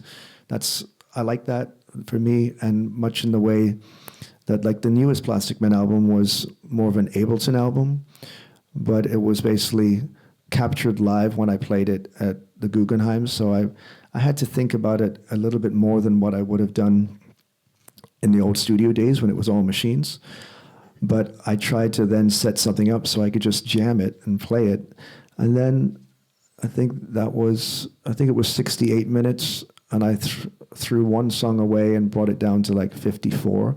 So there was probably about 10 to 12 edits in the hour, to make it feel still live. And that's yeah. It shouldn't sound like there's editing.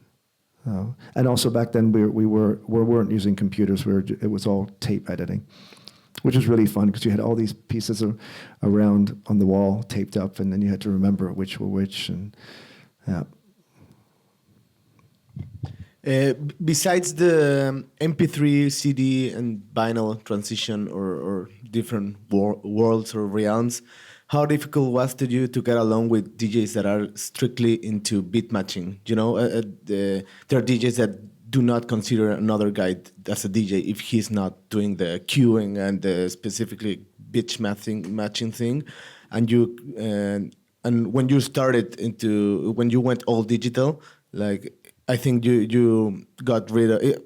Using that technology, you managed to get rid of that part of the DJing. So how could you get along with the DJs that weren't into that because I think at the early 2000s or something like that, everyone was so critical about it, and because there were like two different things. Yeah, no, for sure. I didn't actually move to fully in the box and away from control vinyl, and probably for about another 4 or 5 years after Final Scratch and everything came out. I think one of the big things for me was when they went to 4 decks, so that I could start to find, a different type of creativity than, I don't actually think, general beat matching I don't think is very creative, to be honest. I think it's just a skill. Some people definitely are pushing and pulling, and then you get into scratching, and that's a totally different thing, an incredible thing. But I was worried about, what people were going to say and how it was going to feel. The actual thing that pushed me over the edge was really the technology not being stable enough. With very early versions of Serato and Traktor, you would plug everything in and then it wouldn't, calibrate and things like this. And I was, I always do all my a lot of the time I do a lot of my new thinking and development of how I'm going to play in January, February, March, because it's the time I take off every year. I can play with everything and I can slowly ramp up and be prepared for when my gigs start, usually March or April. And on whatever year this was, 2005, 2006, my last gig of the year was in Venezuela. And, I think I've played 3 times in my life in Venezuela, in Caracas. And all these people were there waiting for me to play. Everybody was super excited, and my fucking shit wouldn't calibrate. And so I was like, okay, what do I do? Just blame it on the technology and have a beer and say sorry, see you next time? So I was like, okay, fuck, auto sync this shit, do it in the computer and do the set. And, people were happy that I was there, and they didn't know what was going on. And in a way, a lot of people probably didn't care exactly what technology was being used. I was playing the music that I liked somehow sort of in my style. It was a bit shaky because it was the first time I did it. And I was like, yeah, I never went back. I was like, now I know I can, there's also problems with this technology. You never know if it's, you can also have problems like the scratch. But that inspired me to just go back at home and, start playing with this stuff and trying to develop where I could go next with DJing. I definitely played differently.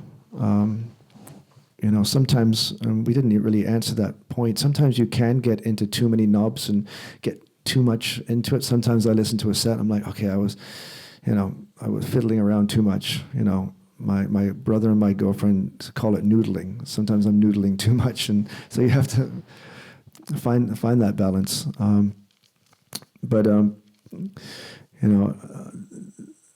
There's always, since that time, there's always been people, blasting me for beat match, or not, for making this choice. But yeah, I want to be challenged and inspired continually. So I choose to do it this way and continue to be energized and perform. And the way my choices aren't right for everybody, but I feel that I do something unique, and I'm just going to keep following that pathway and see where it takes me. I probably, in the early days, I would have never thought I would have left turntables. I'd spent 15, 20 years on turntables, and then you're like, oh, throw it away and start again. Even if it's beat matching for you, there's still a lot of other things to do. But that's a great thing about all this stuff, all this technology. You never know where it's going to take you. So there was one other part of the question. And most of the comments now from at least my generation of DJs and colleagues is just kind of taking the piss.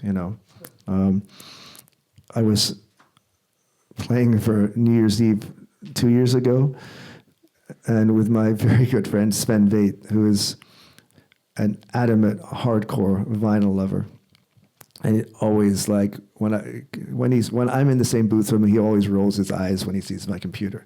He's like waiting for something to go wrong, probably. And I had a complete meltdown of my computer on New Year's Eve, right when I was playing after Sven. He was supposed to fly off somewhere else, and he was so pissed. But he was also like, he was like, told you, come back to the dark side, or whatever the side that is. So it's all fun and games, Sven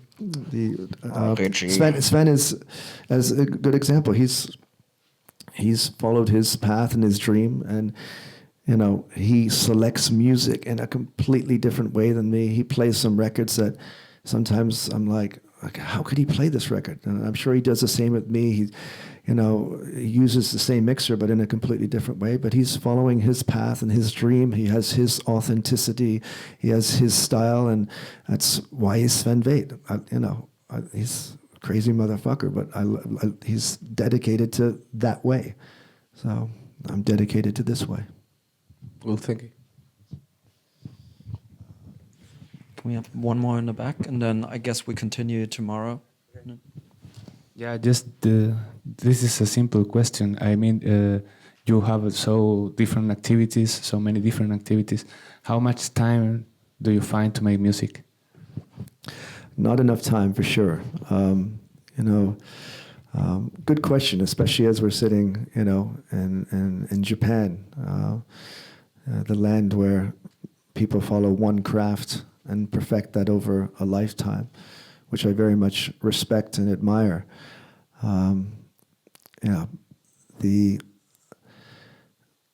To find the balance between all the different projects is very complicated. I definitely don't have enough time to make music, but it would be very hard for me to drop any or all the other projects, because they all have some kind of weird, at least in my mind, synchronicity and connection to each other. And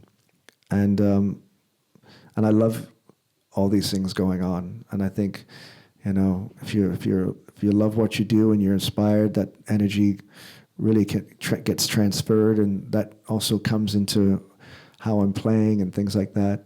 And especially being involved, I was also involved in Beatport in the early days, and I try to keep as many of the projects somehow connected to the music or how I'm going to play, or I'm working on a project right now, which is a hardware project, which will, I hope, inspire new DJs, and I love being part of all that. So So probably there's only be more projects and not less. But so and one of the greatest things of what happened to me last year was that I squeezed a month off in between some days, and I was in the studio and did the Plastikman album, and I would love to find more time to do that. And what I think that taught me is that I struggled to find the time and make music in the way that I used to make music. And that just wasn't realistic, because in the early days I had all my machines and boxes, and it was in one location, and I could just, go downstairs and spend 48 hours or 3 weeks on music. But it's not possible right now. And so the last album was created basically in the box, which took me a long time to climb into. It was really a nightmare for me to make music just on a computer. It was really uninspiring in the early days. I was so against looking at the arrangement window, but somehow I found a way, and I'd love to explore that more. And I think now it's more possible, because I can sit in front of my computer now in a hotel room and at least work on something. Or, I do have time off, but I'm not always by my old studio. So now that I've kind of unshackled the chains of needing to be in that physical mixer in front of me, 909 here and 303s here and Dave Smith's instruments there, I can continue to work wherever. Before we get to that, and seeing that we are in a place where the language is actually alien to most of us, and I guess you must run into that sort of situation a lot of times when you are relying on translators and you have no idea whether that person you're talking to is actually rude or not, or whether the translator is probably not up to the standard that you want, or where there's a lot of classic lost in translation moments. How do you navigate them? I don't think that happens very often outside of Japan or China. Most of the other places, English seems to be pretty well spoken and understood. But definitely, Japan and China offer challenges to connect and understand what's going on. But I think, this electronic community, we're all kind of bound together by our love of music. And that more often than not brings together very, very good people that I've always found you can trust pretty quickly, especially when it's less about, lots of, business contracts or lots of money. It's more, the club, the entertainment, the night out, the dinner before. So it's so over the years, most of the people I've met on those first trips to faraway countries have become long-time friends who really sometimes are my voice in those countries. There's about 12.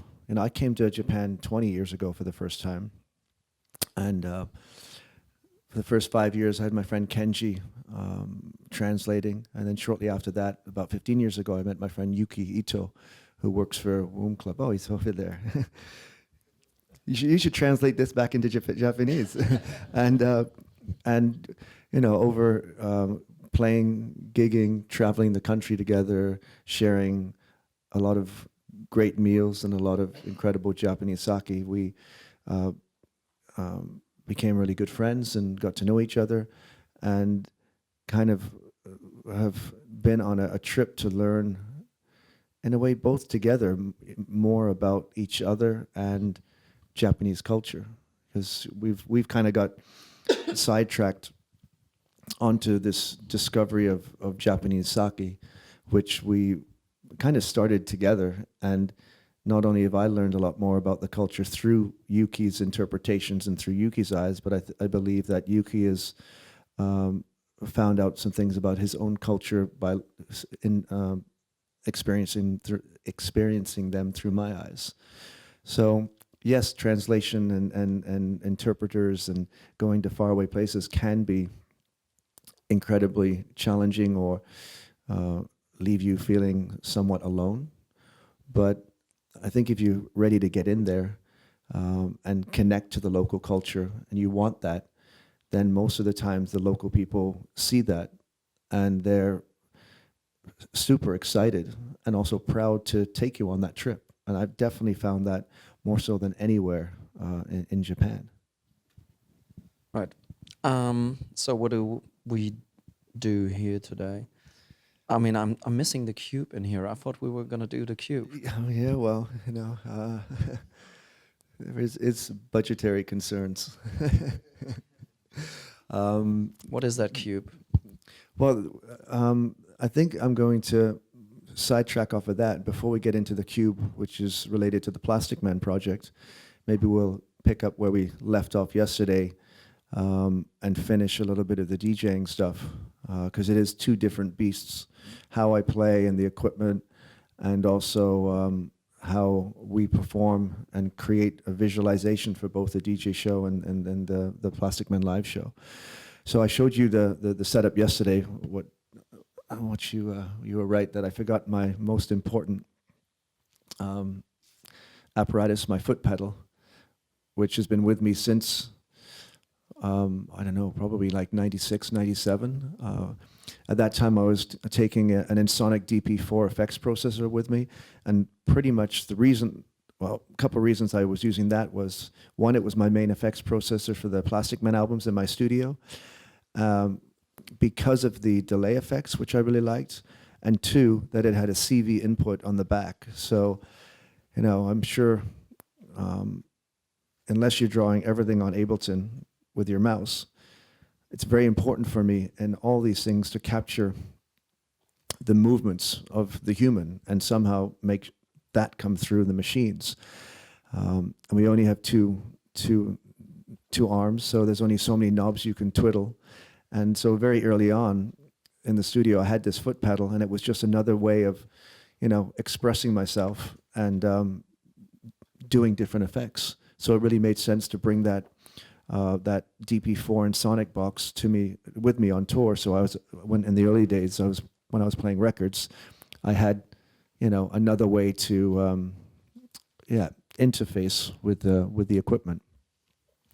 So I'll go through. Actually, I was also telling you guys yesterday about the not syncing everything. So before I actually get on stage, or before I start, I usually start with something. Is this going to work?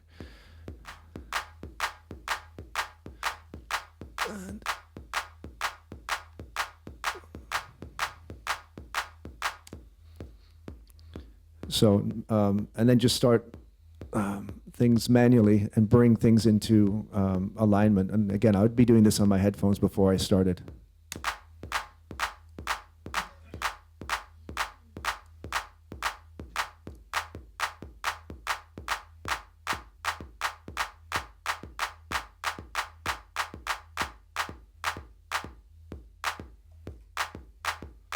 So, as I was saying yesterday, for that, they are completely in sync, but they're not actually in alignment. So you can actually just start it, and the clap may not be on the beat, but you know that you're going to get some kind of interesting syncopation. Usually I would, you know, start everything on beat, and then, you know, kind of let things move, and sometimes start and stop the things, so suddenly the rhythm that you're playing over top would go from the kind of, you know, 1-5 to, like, you know, 3, whatever, you know, just changing, what do you call it?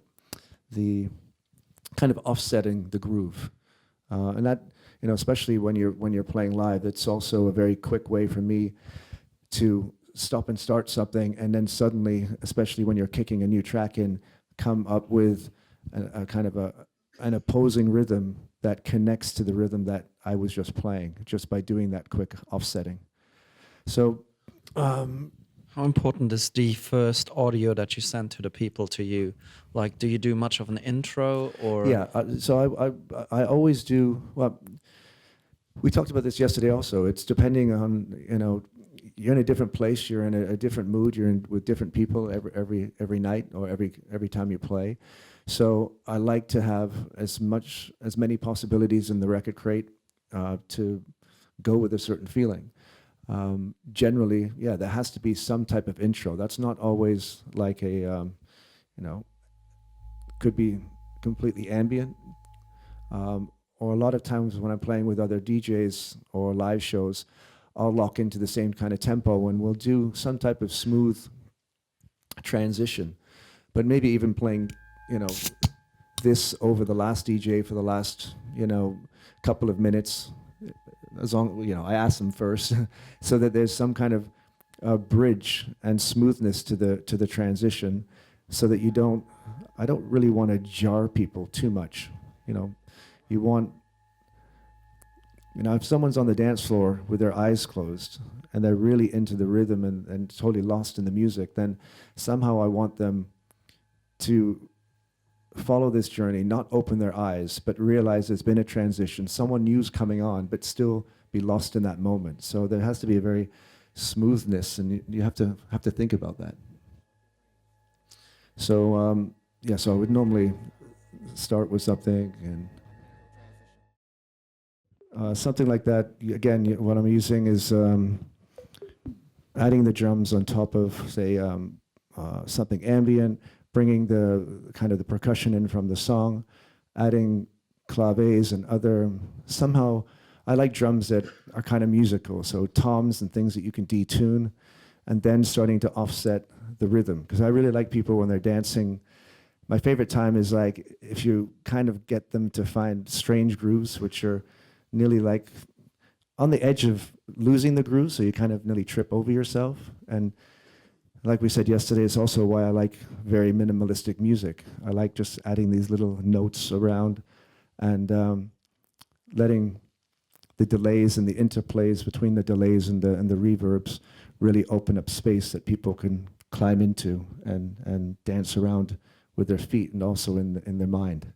How important is that tantric tension in there, where you just keep it going? You're on the verge of dropping wherever, and then... Yeah, tension is, I think my when I'm really into it, there's a lot of tension in my sets, and this is also why I love this machine. It's very, not this machine, but this push machine, which is very easy to grab and enter notes. I can type, push them in with my fingers. I can kind of do a repeat. I can also then suddenly,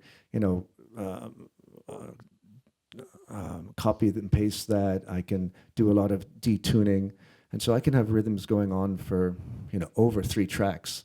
And that one is the thing that's kind of the repeating phrase. So hopefully people actually feel that it's one long 10-minute song that has different parts. And then maybe you come back to that again later. Sometimes I'll have one loop going as a bed loop that I start within the first 5 minutes of my set. And that could be going for half an hour. Every time I try to take it away, I kind of lose this whole foundation of what that set's about. And that's interesting because you're bringing all these other things on top, but that one loop may be the kind of defining rhythm that drives through that whole set. And that really can't be duplicated because you're always, those rhythms of the other things you're putting on top is just creating something that nobody else could create, and probably something that I could not recreate. Because I don't save anything. The first thing I do when I start, before offsetting things, I clear push. And sometimes I start and end the same, because I have certain things that I really like and it kind of brings me into the moment. But once I'm going, I don't really know where it's going to go. And there's also with Traktor, you can load preset loops in songs and all that kind of stuff. And I don't do that because I actually don't have time to go through and noodle on setting everything up. But more likely is that if they were set, there would just be more circumstances that I would fall into the same kind of pattern. And I really don't like that to happen. I mean, also the nature of your sets, just from the length alone, is very different than, let's say, a 45, 60-minute set where you just highlight certain pieces of a song. But it's more about, I guess, the general arc and dramatics that you want to narrate. Yeah, I do shorter sets than I ever used to. Like it's, sometimes 1.5 hours, but mostly the standard is 2 hours, for a lot of the shows right now. That's good when you're trying to do um, a lot of gigs in a row or keeping a momentum. And I think, I can do good 1.5 to 2 hour sets, but they are a different beast than if I'm doing a 3 or 4 or 5 hour set, because then there is longer to develop. You can kind of play with the people longer. So it's important also for you as an artist or a performer to have more time to discover things with the people. And I think there's a danger in everything becoming 45 minutes or 1 hour or even 1.5, 2 hours. If I was only playing 1.5, 2 hour sets the whole time, I think after a while those sets would suffer, because it's when I play those other longer sets where, I get a bit looser. Like it's like I was saying yesterday, I used to enjoy playing and getting to that 6 hour mark or 5 hour mark in the mornings of Detroit, because it wasn't only that I was looser, but all the people on the dance floor were looser. They're like, okay, we've heard 4/4, now go down. And I would play sometimes kind of hip hop or like still 4/4, but kind of more down tempo, slow the tempo to 110 or 108, similar to some of the old Plastikman records, or speed it up, play some kind of early drum and bass record. And as long as it had space and there was rhythm, that was always an incredible place to get to. And you need that. That's I don't practice at home, so I need to get to that moment where I'm feeling free to just experiment more so than I would after 45 minutes. Do you feel an obligation to play differently to, let's say, when the DJ was some sort of a community service that was assigned to the in-house music nerd, and hey, we need someone that knows about this shit and just plays the records? And then now in a situation where, people have traveled and they paid a pretty steep ticket price to come and see you, while the guy that lives there and is their community service leader all around might be able to do kind of similar things. Yeah, I think there's a lot of people doing similar things. There's a lot of anticipation. Ticket prices are high, or I try. It's not a perfect rule, but I'm trying to have a kind of a one city rule where I only play in each city once per year.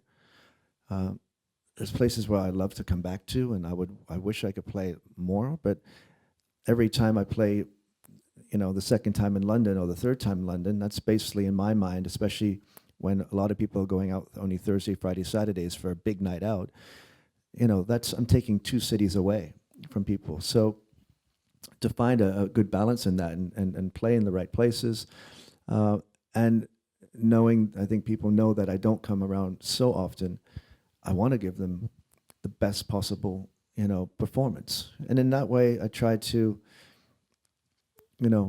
we used to do double gigs on nights and lots of gigs in a row, but somewhere you start to lose the quality. I know I'm better when I'm, somehow rested and not totally stressed for a gig, So yeah, all these, you have to take all these into the idea. How do you deal with that in general? Because obviously it's pretty tempting to go to all these marvelous places and try to fit in as many of them as possible. But at the same time, you are a human being, and no matter what we thought a while ago, we do need rest time. And everyone that's coming to see you, for them, it's the big night out. They couldn't care less if you already had 4 of those nights that week. And how do you make sure that you are loose enough so they get the best of the night, but at the same time are professional enough so that you can make sure you can deliver that? Yeah. There's no quick answer to that, I think. Well, knowing your kind of limitations and thinking about that in the planning stages. Honestly, we for over the summer we had a really amazing summer. Every Thursday I'm doing a big party on Ibiza, where I like to be there because it's my event. We open doors at 9 p.m. and I like to be there at pretty much when the doors open. I don't play until 3 or 4 a.m. and then I usually play until 8 or 9 a.m. So it's usually a 12-hour schedule. And then we go Friday, Saturday, Sunday into gigs. So to find the right balance to be able to do all that is quite challenging. And I think what we found out this year was, I would say we were 95% on point for how we scheduled everything, and that was planned 6 months before. But then in the summer, a couple of other cool offers came up, and things that hadn't kind of one-time gigs. We did something with Raf Simmons, a fashion designer, and a friend was doing a party, and we're like, okay, yeah, let's do it. And it just those little things that kind of changed this master plan that we had made a dramatic difference, and kind of a negative difference, because around that time, after those gigs, myself and my team, we were all just like, can we have you don't want to have this feeling when you're going into a gig of, I wish I had a night off right now, because we're all professionals. We can pretty much do some smoke and mirror shit, and people are not going to feel that we're tired, and we're going to do a great show. But it does affect the show, and we want to, it's for a small DJ gig. We were talking about DJ show, DJ plus show, and festival show yesterday. For a small DJ gig, it's pretty easy to just go and rock it. Maybe one or two extra tequilas to knock you back into shape and wake you up, and you do it. But when we have like a bigger show, and Ataru's there, and he's not touring as much as me, and he's ready to go. We have Matthias, my lighting guy, there, and the whole team have traveled, whether it's 1 hour or 12 hours, and then all these people are coming. You want to, out of respect, out of everything we stand for, we want to do a really great show. And But there's something that really actually helped me with that. A couple of years ago, I read this incredible book from Andre Agassi. And it starts off with him in the shower before his last, I think, U.S. Open, and he's just like, under the shower for like 2 hours, trying to prepare himself. He's just like, I can't do this. I'm not gonna be at my best. And yeah, I guess I don't know if this sounds right or not, but he was just his point was, even if you go out there and do, 80% or 90%, don't kill yourself to do 100%. If you know what you're doing and you spent all this time, then, just lose yourself into it, play the best at that moment, and that's going to probably be more than what the people are expecting, even what they hoped. And I think after, 20, 25 years of doing this, I feel a confidence on this setup. And so I always come back to that moment. Okay, just go out there, what you're doing, and go for it. And even if you walk away at the end, because I used to beat myself up a bit, it wasn't as good. I was only here one time this year. I was only at 80%. That one mix, I had the chance to knock it out of the park. Probably I did knock it out of the park, just not as high as I wanted to. But so I have to keep those expectations for myself somehow at a certain level, and that helps too. And also, this was coming from someone who was, as a kid, in one of the roughest tennis schools ever, and definitely had put the practice and the hours in. So I guess it is worthy to have all these hours in early enough and do your routines and your practice. Yeah, practice, makes perfect, right? It's, until you can play and perform with your eyes closed and just, stop thinking. That's the point you want to get to. That's what I want to get to. Whether, however long the set is, if time starts to kind of fly by and I've completely lost in a moment, for 3 minutes or 3 hours, and I'm not thinking about the X1 or the push, and I'm just interfacing myself, then that fluidity of my movements and my choices and decisions at that moment all start to come completely in sync. And as I become in sync, I feel that's the moment where you can become also in sync with the crowd and what they're doing and thinking and dancing, and hopefully their thoughts. It's like when you go to a massage or meditation, it's like, or I don't, if you do yoga, it's like, okay, let the thoughts start going by. And sometimes you can't, you're just, something keeps coming up. But if you can get rid of those, then you can meditate. If you get rid of those, you can enjoy your yoga session. And if you can get rid of all that stuff, that's when all of us can have a moment together on the dance floor that can last, well, who knows how long. Yeah, and that meditation, I guess, will help you again if you are later on in self-doubt again about, did I knock it out of the park? Did I knock it into the ranks or into the family section or out of the stadium? Is like, I mean, no matter how many people come to congratulate you after, in the end, you're the only level to gauge whether that night was worthy for you or not, right? Yeah, I I'm for sure, I'm happy when everybody else is happy, even if I'm a little bit disappointed, but you got to answer to yourself in the end. And I think in your performances, in your sets, whatever you're releasing, your business decisions, your career decisions, that's why, have the right people around you and stay in control, from beginning to end, and work with people who can help support you. But, it's only you can represent yourself. And that's why you really have to follow your heart, follow your gut. If something starts to feel like it's going the wrong way, then change it. Don't be afraid to do that. It's there's more of a rule book for electronic music now than ever before. In the early days, we didn't really have any kind of anything. We just followed and watched people. But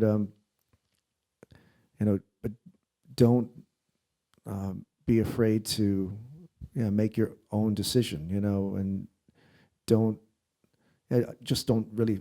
What's good for your colleague or your friend or your studio partner upstairs may not be good for you, and learn to notice that and do your own thing. Have you ever met a critic that you actually take serious that is harder on you than yourself? My mum. Isn't everyone's mum there like a good critic and bringing you back down to earth? My mum does that. What's the best advice she gives you?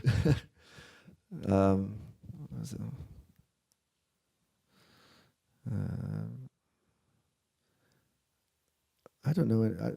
Somehow don't be too egoistic and deflate let the air out of your head. So, because it's easy, I think I'm always having a lot of ideas, and you're dreaming and of new ways of working and doing things, and that can also go in another way and start to bring you up into a dream world that's not reality. And that's increasingly, that was not, it's harder now than it used to be, because there's just so many opportunities. The whole scene is huge. There's different offers coming over the table. You're playing in front of 20,000 people and people screaming and all this and totally into what you're doing. So,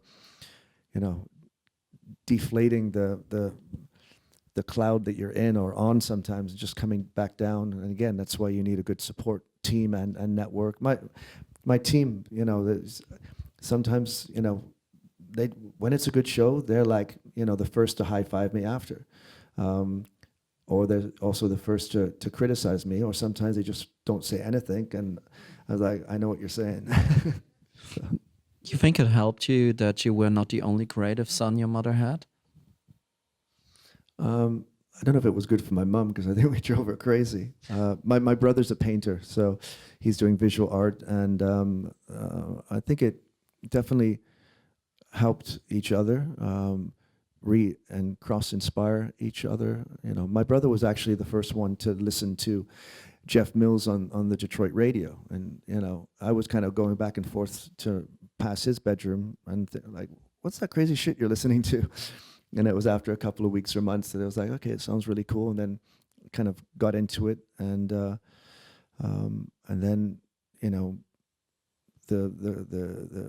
his art is also very minimalistic, and some of the painters that I'm a big fan of now were introduced to by my brother, and it still happens now. He goes to see a show, or he's downloaded a new album. He's on a lot of these like it's like what's it called? It's like not Kickstarter, but some of the websites that are really just new artists. You can download everything for free, but you can donate. There's one main one, and he's always searching for like ambient music and something. And he's like, okay, this is cool for your intro, and so yeah, it's a very cool relationship. On the visual side, when we go back to the intro bit, what is Itaro-san doing at that moment? Well, Itaro-san is doing exactly whatever he wants at that moment, and I'm in a trusting relationship that we're somehow connected. Even when he's at front of house. Sometimes we have little chat windows. We use Skype or iChat to back and forth, or, okay, I'm thinking of this, or it's going to be a little bit like 2 days ago, or here comes a break, let's go completely black. So there's a little tiny communication sometimes, but a lot of it is just the trust and the feeling that he has by listening to me.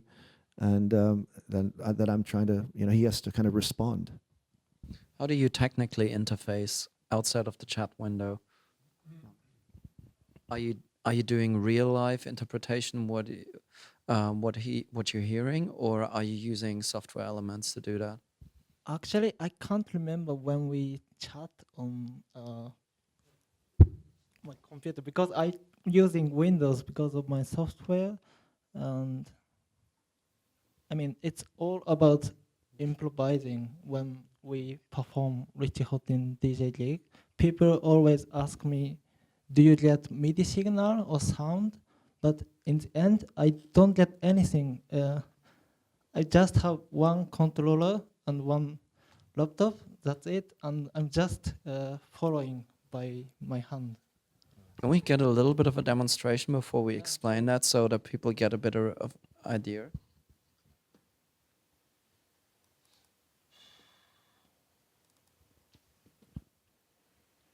Yeah, we're lucky to have both projects going with Hawtin shows and Plastikman. And Plastikman definitely has a lot of MIDI and information going back and forth, so it's very tightly synced. But since the DJ show is changing every night, it has to be as unsynced as possible. And it really is just by a feeling and an interpretation. Of course, we sit down, and Ataro's working on his visual elements all the time, and we make some decisions before the show or before the tour about what we like. And then his show visually develops over the tour or over the year as mine continues to develop with putting new music inside.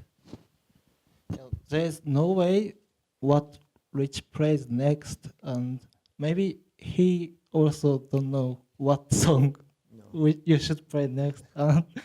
So I usually don't use any movie file. All my content is like real-time generative stuff. Like everything is programmed in, like this. Everything is inside some component, and I can select, and each composition has maximum only 8 parameters, but with 8 parameters I can follow his music, the dynamic music. And also I have some preset, so I can change the things instantly. When he do something like bound, then I can also change the state instantly. So you're playing along with your knobs in the same way as what you're hearing there? Yeah. Something kind of like that, I guess. Hope that gives a little bit of an idea. The three main windows over there, would that be three different screens that you would play to in a live setting? Or is this as one like the queuing thing, or how does that work? The center part is what you get behind Reach usually. The side screen is my monitor, and I have only 2 channels, and yeah, mixing one to the other. So in a bigger setup where you have different screens, if you wanted to play to those 3 different screens, you Yeah. would need to have 9 of those windows in total. Usually we don't play with multiple windows, but sometimes, some festival want to have like 5 or 6. It's always different. That's why I always get to the venue one day before Reach, and I go to venue and set up everything.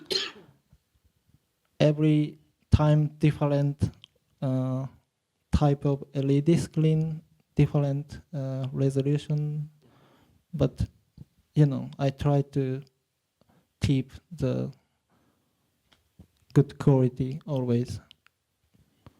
Yeah, sometimes it's like we would also, instead of having multiple screens of the same thing, Itaro would scale up one image over those. So it may actually abstract the image, but he would make a decision if that works.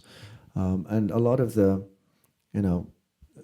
everybody, most of the festivals and places we're going, if we're not giving them our own rider, which we do have, which says exactly what we want the stage to look like, we have to plug into their stuff. And a lot of the time, they have more than what we would normally need. And what you'll see quite often is maybe the artist before or after using 3 or 4 different screens and side ones and lots of lights, and we come in and we just try to focus all that attention onto the stage, and also give breathing room for the music and the visuals, because once you start putting those together, they can become very powerful, but they can also become confusing. So this also goes into the design and the prep work of what the visuals are going to look like, kind of my style at that time, if it's a little bit more housey or techno, and then what type of show we're doing, Aesthetically, where do you take your visual cues from? I mean, it has come a bit of a way since the trademark K7 tube flight kind of thing. Yeah, I think it's a good question, but even before I started work with Rich, I was like big fan of him. When he came to Tokyo, I was there just to dance, and so I know what kind of visual would fit to his music. And also there is, maybe some of you might know Ali Demirel. He's been working with Rich more than 10 years, I think. And I also really love his work. And he is actually our creative director now. So sometimes he gives me some idea, but also I try to make something different. Like most of the time, as you can see, I play some really, really simple stuff. But maybe when Rich plays some crazy beat in the end of the show, I can also do something really There's actual color. strange. Yeah, and you're seeing when we go, Etaro and I never do a show together which is just music and visuals. There's always the lighting element too, which our friend Matthias does. So that also is made in the same way. Matthias is making lighting cues and deciding on what fixtures to use, and that goes with our stage design, and all these elements have to come together, fuse together, and not be overpowering altogether, but also be able to operate separately. So, sometimes if, a lot of the time it's the music, then the visuals are following, and then the lights are following after that. So if I'm playing something ultra minimal and there's little sounds like little bouncing balls and little delay lines, then you may see some small balls on the screen, and then maybe the lights are all circular or going around the edge of the screen. So there has to be, composition and an aesthetic. And I think this is what, and especially Ali and I have been trying to do since about 2004, because at that moment, LED screens started to come on the market. They were cheaper. Many festivals were having this, and you'd get to the festival and they would just be plugging in a video camera or just the most atrocious images that you can imagine. And so it was at that point I was just like, okay, if this is the way the scene is going and 50% of my gigs are going to have a screen behind me, then we need to make that content. And as soon as we made that decision, it was like, well, now we have this beautiful content that's playing behind me, but the lighting sucks. So then it was okay. Then we have to bring a good designer in, and it didn't happen overnight. It's really been it's like 10 years of doing that, and it took probably at least 2 years for Matthias or Ali in the early days to be able to follow me and what I was doing, and also for me to have the confidence of knowing, because in some of the early days I had a screen so I could see what was happening and I would respond by that, but now I can kind of feel what's going on behind me, and there is it's kind of starting musically, but sometimes that's going and it's inspiring these guys, and then Matthias is doing something with the lights, and that kind of re-inspires what I'm doing musically. So it's a live, spontaneous relationship. How do you factor in that sound and vision travel at different speeds? And I mean, he's reacting to your audio, so that reaction will be with the crowd later than what they're actually hearing as well. That's in a way, when you try to start to sync a lot of things exactly to audio cues, you have more problems with it then of these different perceptions in time of audio and visual. But when it comes to the way Itaru and Ali and I are working, because they're actually out there, they're responding to the audio in real time, and they're in the same place as the crowd, so they're the ones kind of bringing that back into phase. And how would that now differ from the other setup that already before people knew what it was like, puts in a few questions into the minds of the crowd just by its physical presence? You lost me on that one. With the Plastikman? Oh, yeah. Okay. Well, back to the cube.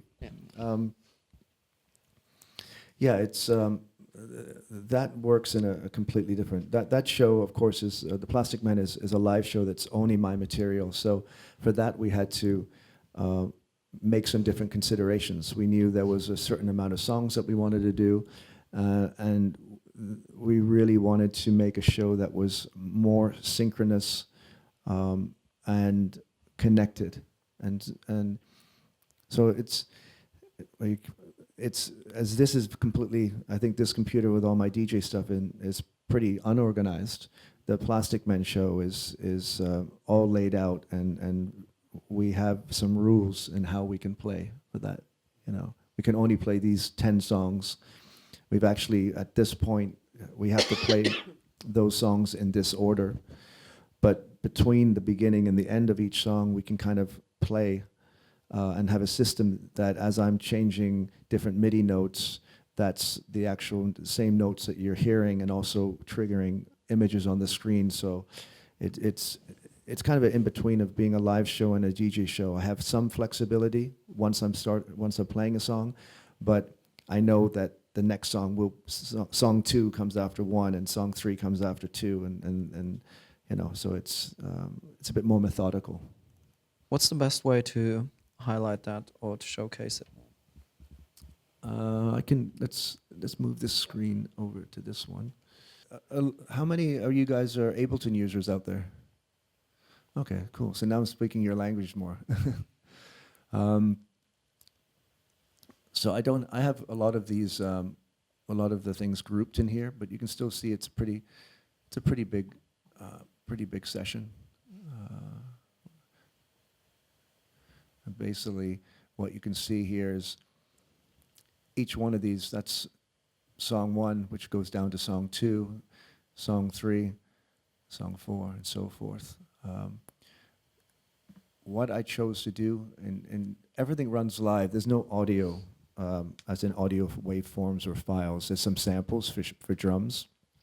But because, in essence, the audio is being generated live, and the visuals are also being generated live, it's this MIDI information that we need to be actually to be able to sync up and the visualizations. If it was all audio files, it would be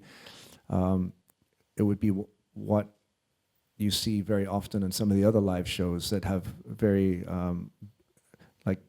very good visual shows, where it's basically all the decisions have already been made, and they're basically playing back video that's just a video file. We didn't want to do that. You know, I couldn't get up on stage and press start and know that the next 60 minutes is all laid out in front of me, and then I was just basically doing a fist pumping thing. So I wanted to have as much flexibility as possible.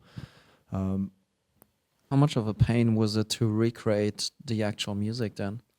With this file and the new show wasn't actually a pain, because this was based upon what became a new album. So this was much easier than doing the first Plastikman show, which was reinterpretations of the old songs. So for that show, we had to create new plugins and new technology and recreate everything from the ground up. This time, I actually basically made the album within the Ableton Live file, so that as I started creating lines, the pipelines to communicate to the visual machines were already in there. So it was an easier thing to do, but there was a lot of architecture that we had to figure out. You know, you have we have this special plugin here for Touch Designer. So what this is doing is taking all the MIDI information of my session over there and converting it to OSC and sending it over Ethernet to Etaro's computer.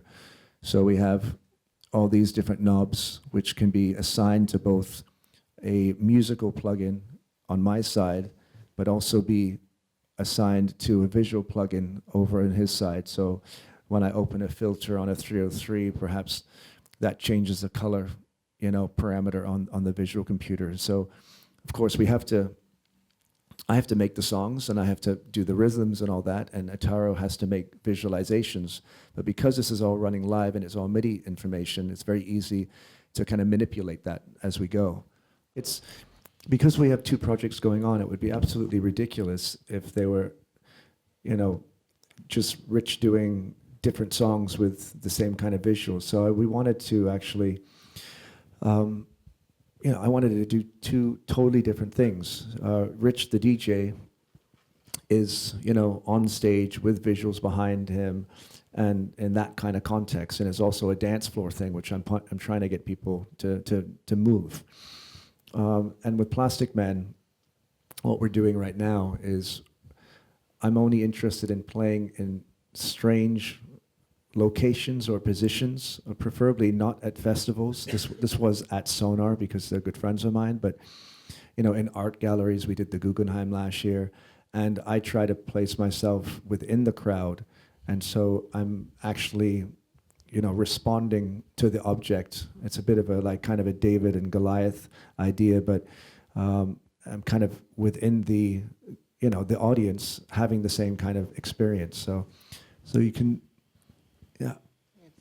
Yeah, you can see the scale. That's me right there by the mouse, and that's the. And also, instead of, you know, I usually end up doing projects or responding to people if I get bored or if I feel unchallenged, and you know, LED panels they're coming down cheaper and cheaper, but it's always this like square thing behind you on a festival, you know. And now, okay, we're doing some circular ones, but there's only so far you can do when you're stuck on stage. So, but Plastikman shows right now, which we call Object, is wherever we're playing, we're going to the location. I flew to New York to the Guggenheim and walking around it, usually with Ali Demirel, and thinking, okay, what would be cool here? What kind of object can we build that is going to be a different interaction between me and the people and the music than you would normally expect? And so that's kind of where this thing came from. That's the Guggenheim show. There's this first version of this monolith. It was a different size, which worked within that room, and then the Sona one was a larger one. But I would foresee any new shows coming up to be completely new objects, depending on where they're at. I can show you a little bit now, re-explaining. Let's show a little bit of Exhale, which was the last song. With you saying monolithic, I mean, obviously it gets pretty Caesarean then very quickly, of like, oh, here is my massive object, here are my pyramids. Well, for the Sonar show, there was no building that kept us in, and there was a certain amount of people coming, so there was a push to have a large object that 5,000 or 6,000 people could enjoy. But what was good, you're enjoying that from all sides. You're not just, you don't have the first 10 rows who have the best seat. You have even more people, and people could walk around and get different perspectives, and I find that interesting. But it's definitely not always bigger is better. We have something developing for a really incredible art gallery building, which is so massive that we could never build something to fight that building. And the concept now would be to have small trees or small objects throughout, and instead of having one big one, maybe having 20 or 30 or 40. And perhaps also with speakers in all of them. So it would be more of a subtle, intimate show.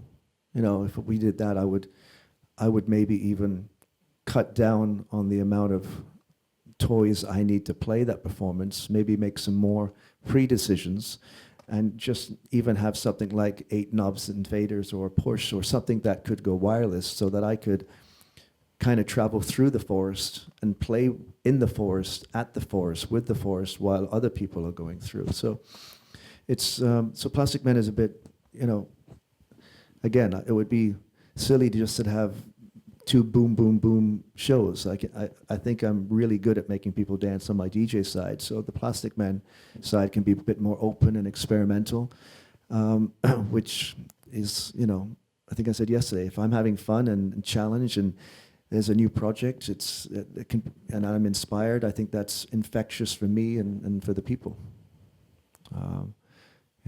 We want, the perfect situation would be if someone's at the event and they close their eyes, they can kind of, perhaps think in their mind something that would be similar to our representation, or if they close their ears and couldn't hear the sound, that they would feel some type of music connection. So that's that's kind of the challenge that what we're doing with Plastikman, and it's something you can't do with DJing because what I love about DJing is the spontaneity. I love that I'm putting in 100 new records in there tonight, and as we're all listening into it together, nobody knows where it's going to go. It's a big surprise to me as much as it is to you guys.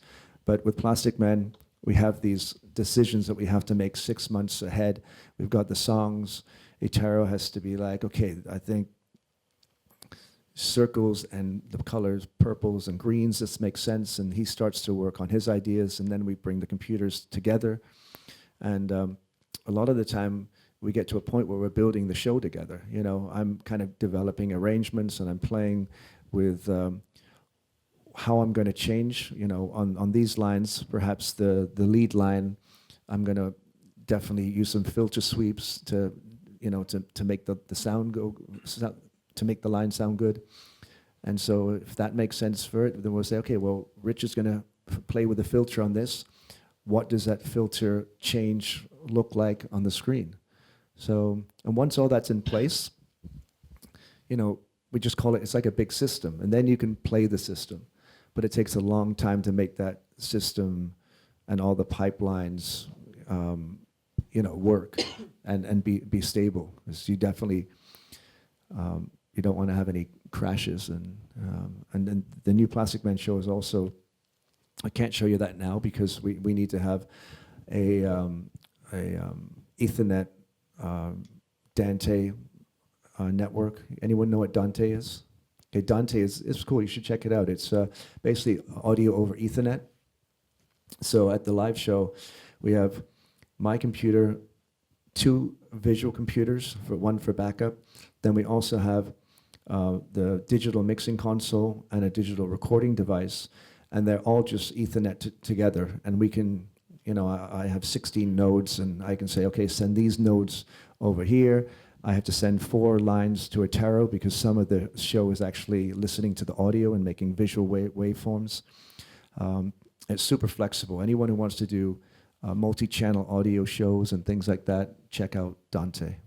So, yeah, I think that kind of explains a little bit of the network in there.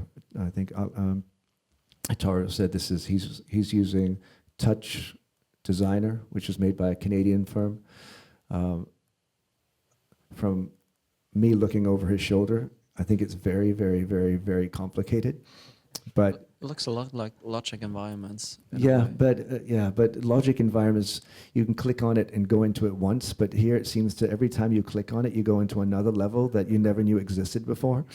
But it's incredibly powerful and sophisticated, especially for real time work.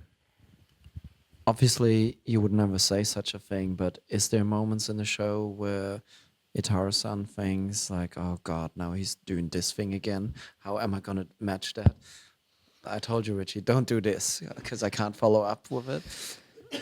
No, I can't say no. Like, I just program it.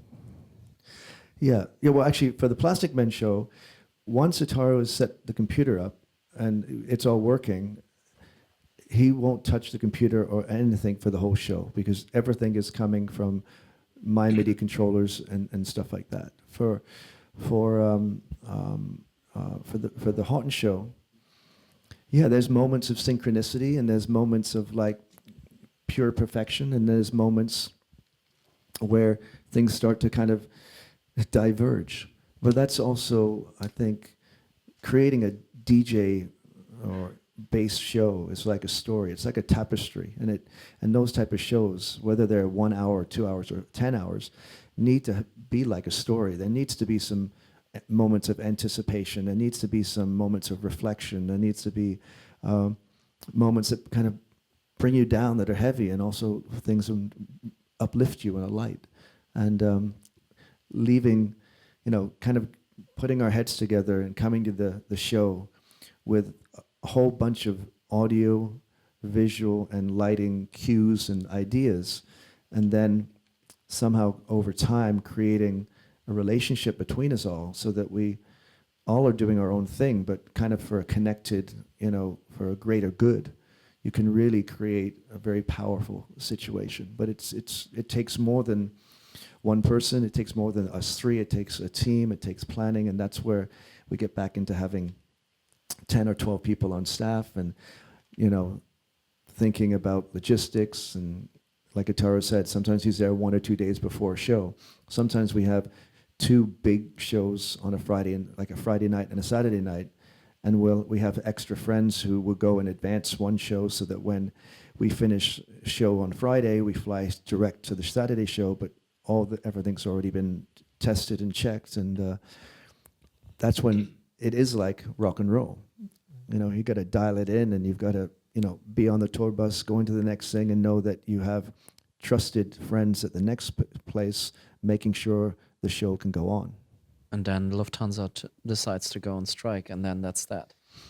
Yeah, we did. We also had that, but that was after a show a couple of weeks ago, coming from Atlanta, where we all were scattered onto the different airlines. But yeah, you are at the mercy of your airlines, but you also have to have a team that can jump on that. Are there any questions from you guys? This is a mic. You want to have mine? I once saw the Plastikman show. I think it was like an early version, and I remember I downloaded the Plastikman app, and by the beginning of the show, you connect to the Plastikman Wi-Fi network, and there was these parts where I was getting like notifications for lightning, some words or something. Like, how do you integrate like I think it's the OSC messages, but now I see you work with Ethernet, right? And how do you manage to this to get along with latency stuff and all that? Yeah, there's always definitely latency issues. On on this Plastikman show, we don't have anything with the iPhone app, but on that one, we had my friend Brian traveling with us, whose only job was making sure the networks for the show were actually stable, making sure the Ethernet lines were laid between front of house and the stage, and also deploying our own array of wireless hubs around the venue so that we could communicate. What we're talking about, for those don't know, we had an application called Plastikman Sync, and so because basically the heart of the show is the Ableton computer, we can use that information in incredible ways. So we were not only sending MIDI information and timing information to the visual computer, but we were sending it to a kind of a wireless server, and that was sending out to everyone's iPhones, and it was giving you, basically it was, if you see down over here, you've got these kind of cue pointers, which are different parts of the song. So we were sending that to the iPhone. It was telling you, hey, you're in this song at this part. It was giving you BPM and tempo, bars and measures throughout the show. And then for certain songs, you actually had your own visualization on the phone. So we had one song called Syncnotic, and on the screens on the stage, you had 6 squares of different colors that were representative of 6 tom sounds. And so I would, basically jam on that, create a cool tom line, then add a kick, and all that was synced and associated with color, and that would also be sent to the iPhones. And if you looked at your iPhones, you'd get the same color squares lighting up. And that was, playing with, like we are doing with Plastikman now. Like now I'm not on the stage, now I'm in the crowd. And I like, as I've been pushed to become kind of the star on stage and the festivals got bigger, I kind of lost that connection sometimes to the crowd. So that's why I like to do small shows. But then to do a project like this, that you're basically in everyone's pocket, you're connected to them, or you're playing within the people, all changes, every step of this changes the dynamics and the relationship between me and the people, or all of us, and we're connecting through technology, and it's all these things interest me. So it's hard for me to work on any of these projects and think, okay, what record am I going to play, or what's the Plastikman album going to sound like? Because as soon as you start creating something in a computer, it's so easy to interface that into different ideas and designs and faculties. And there's a lot of power to harness in that kind of creative use of technology. Cool. And also, if possible, I want to know if there's been like some show when things went wrong, because this is like there's so many stuff going on that I think that at some point, or at least once, something went wrong. And how do you go along with it, since your show is like so attached to technology? Yeah, it's, we always say the Plastikman, this show is now pretty stable. But on the last Plastikman tour, we had I called it, it was like flying a 747 without the manual, like for the first time, every time you play it. And we had a flight checklist. There was like 10 things I had to do in this order to make sure everything worked, because you couldn't go through every parameter and check it. It was like this one plugin had to be opened, and you had to move a fader and then leave it in the background and not close the window, or some of the OSC messages would get lost. And then you had to, you know, so on and so on.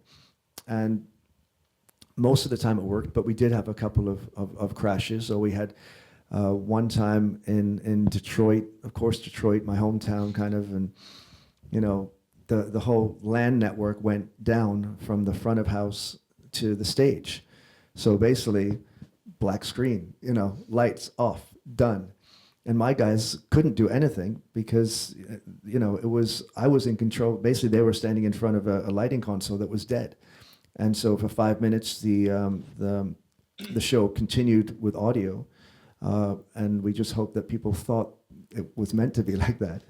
But we are all we're all on headsets and everything, so everyone's talking to each other. That show I was behind a screen, so people couldn't see exactly what was happening, and you know the shit was hitting the fan. Okay, the network's down. Okay, reboot this, and I had to, you know, once you reboot some of the networks, the IP addresses change, and so we had to re-put that in and get the LAN up. So there's definitely, yeah, like you're flying a 747 and you've got a whole bunch of people in it, and engine 1 and 2 just shut down, and you know you're okay for flying on 1, and you've got 2 still left, but what the fuck, you know? You figure that shit out. So. Thank you. But I like that, you know? That's, you know, part of the fascination of playing with technology, and also, you know, coming up with harebrained ideas that need something new to be developed, whether that's as simple as a Max for Live plugin, or I work with a company called Line that makes iOS applications, and you know that company kind of came out of something that we needed for the Plastikman show. Yeah. Hi, Richie. I got this question. I never see the Plastikman show. I only see the Richie Hawtin show, you know, back in Lima. But I remember I saw this documentary that you had this machine built by your father, no, that you used to use in the Plastikman show. I was asking me how that work, how that machine exactly work, and I remember I see this new that you got or they stolen for you or something, that machine. Yeah. How do you, if you get it back, or how do you translate that work machine into this, you know? How? You have yesterday's photos on there or not? The ones I gave you? Yeah, sure. The mixer ones, remember from the beginning? Yep. There's one of, I think. Well, first, we built 2 of those machines, and one of them is somewhere in the world. I don't know. I hope someone knows what they have and is using it, and it's not at a pawn shop or in a garbage tip. That would suck. The one. Oh, okay. Don't worry about it. But probably that was, you know, when I was doing my Dex Effects shows in 96, 97, and starting to bring the drum machine and the effects box, I wanted to have more control over the parameters of the effects, you know, on the actual mixer. So the first couple of things I did with my dad, we had, before the Zone 92 mixer from Allen and Heath, they had one called the Zone 62, and that had 6 channels on. And at that time, I was still playing records, so I was basically playing 2 channels of turntables, 1 channel of 909 drum machine, and 1 channel of effects. There's an album with that. Exactly. And so that was for the tour. I wanted to manipulate more things. The DB4 effects processor only had 1 knob and a whole bunch of pages. I had my foot pedal, but I could assign delay times and stuff to MIDI controllers. So we took the 2 channels, we opened the mixer, and basically took out the audio stuff and just attached the faders and all the EQ basically to a MIDI controller, a little MIDI brain. And suddenly that, from my knowledge, that was the first MIDI-enabled mixer. And that was, it's kind of the predecessor to this. You know, I didn't need this many controls. Uh, but I wanted to have something more at my fingertips to, again, capture. It's what it's all about, you know. It's if anybody can play some songs, and anybody can sing some songs now, but it's really all of us touch and feel knobs and faders in different ways. Some people prefer faders over knobs. Some people like different buttons, and you know, so the way you manipulate and touch those and turn them, that's very linked to the human spirit and to you and to you and to you and to me. And so the more I can again grab my emotions and movements and bring them into the digital world, the more I think it sounds like Richie Hawtin. Did I answer? But I thought that the mixer has something to do with visuals too, because I thought that a machine has something to do with visuals too, that translate audio to visuals. Because Plastikman is really like a, how you say, synesthetic quality. It may have been. There was another one we made called the Plastikman Control, which was a wider one, and that had 16 faders and 16 buttons, 3 rows of it. And basically what that was a very basic version of what the push is now, because that was in 2003, and there was very little MIDI controllers with enough buttons and faders to control Ableton, and that show was in Ableton, and it just made sense to have something that was kind of laid out like Ableton, so that I could do that show. So yeah, and it's and creating those type of things and experimenting and learning what works and what doesn't, just is another way to find a better connection to your machines. One more. Okay, I have a super specific and also not really related question, but I saw you at Pitch Festival this year in Amsterdam, and I was wondering how bummed out you were that you had to play during the World Cup show, and how happy you were that we won eventually. Yeah. Who's we again? Holland. It's us. Yeah, it was like, it's one of those, you never know what's going to happen. We were, a little bit of a backstory. There was other places I usually play in Holland, and friends of mine who were, doing Awakenings and other shows, and we kind of, pissed a couple of friends off. We said, okay, we'll come back next year, but this year we're going to do something different. We're going to do Pitch, and Pitch was like, yeah, if you this is all the negotiation that goes back and forth these days. We really want you, and if you come, you're going to be the kind of the main techno guy, and you're going to do the last slot. And we're like, wow, this sounds great. The festival looks good. Last slot, we're going to come in and slam it. They're going to let us do our whole visual show, and then it's like 10 days before, it's like, fuck, it looks like Holland's in the final, and they're going to start right when you play, or like half an hour before. And we're like, 6 months of work, all leading up, my whole team talking, preparing this great show, and now we're going against the football. So it was very, very depressing. It was there was negotiations up until right before the game started. They were gonna, originally the screen was in a different place, and it was like, I think it was going to be basically next to the stage or something. And we were like, okay, you got to move it. If no matter what happens, that's going to fuck up the dance floor if some people do want to dance. So we moved that, and then the organizers promised, okay, we're going to turn off the audio when you start, and people can just watch it. And then they came up to me like, really, like, I'm on in 5 minutes. I said, okay, we're going to turn the audio off in a minute. I was like, fuck that. I'm not going to be the one who turns the audio off of the game for 5,000 people in the final. So let it go. I'm going to work with this, and let's just do. It was really like, I remember that night, we were all in good moods, and we're kind of like, hey, that's how it is.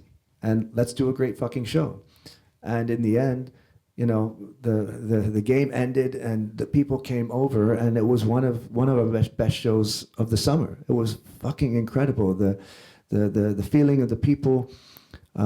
Also, because I think in my mind the festival is a little bit more alternative, so there was lots of cool music going on, and very diverse, and that kind of also, I felt that, okay, I'm here to do what I do. You know, this is my version of techno. Let's celebrate together, and it was a bomb. But it was really a bit stressy coming up to that. Cool, thanks. Yeah, any questions, as you know, obtuse as you want, are fine by me.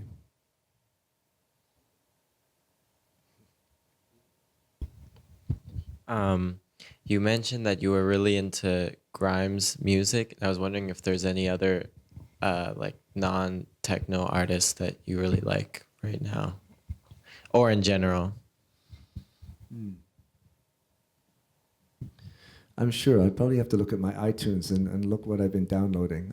I am a bit engulfed in techno and electronic music, and considering there's about 10 to 20,000 demos or promos that come in every month, plus demos on top of that, and plus having some time to go away from music, I'm probably not as up to date as possible. But even not with current stuff, what would you say what's some other kind of music that has inspired you? You know, like I think I have different moments where I get into something and I really kind of engulf myself in it. Some of the kind of early freeform jazz, Miles Davis and all that stuff kind of reminded me of, I think, what I believe a great DJ should be like, you know, following, you know, having some points of reference or certain songs that they may play, but how they get between there and back and forth, I think is really inspiring. So that I like a lot of like solo piano, or a lot of the music, like even if there's this one cello guy that I really like, I can't remember his name right now, but it usually is like, you know, in a way, man and machine. It's like him or her and one instrument, and let's hear what a master of that, you know, would do. So there is some other music out there. Yeah.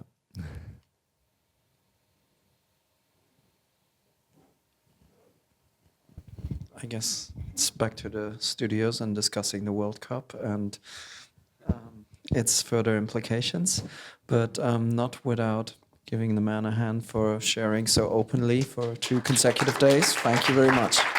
And thank you, Teresa.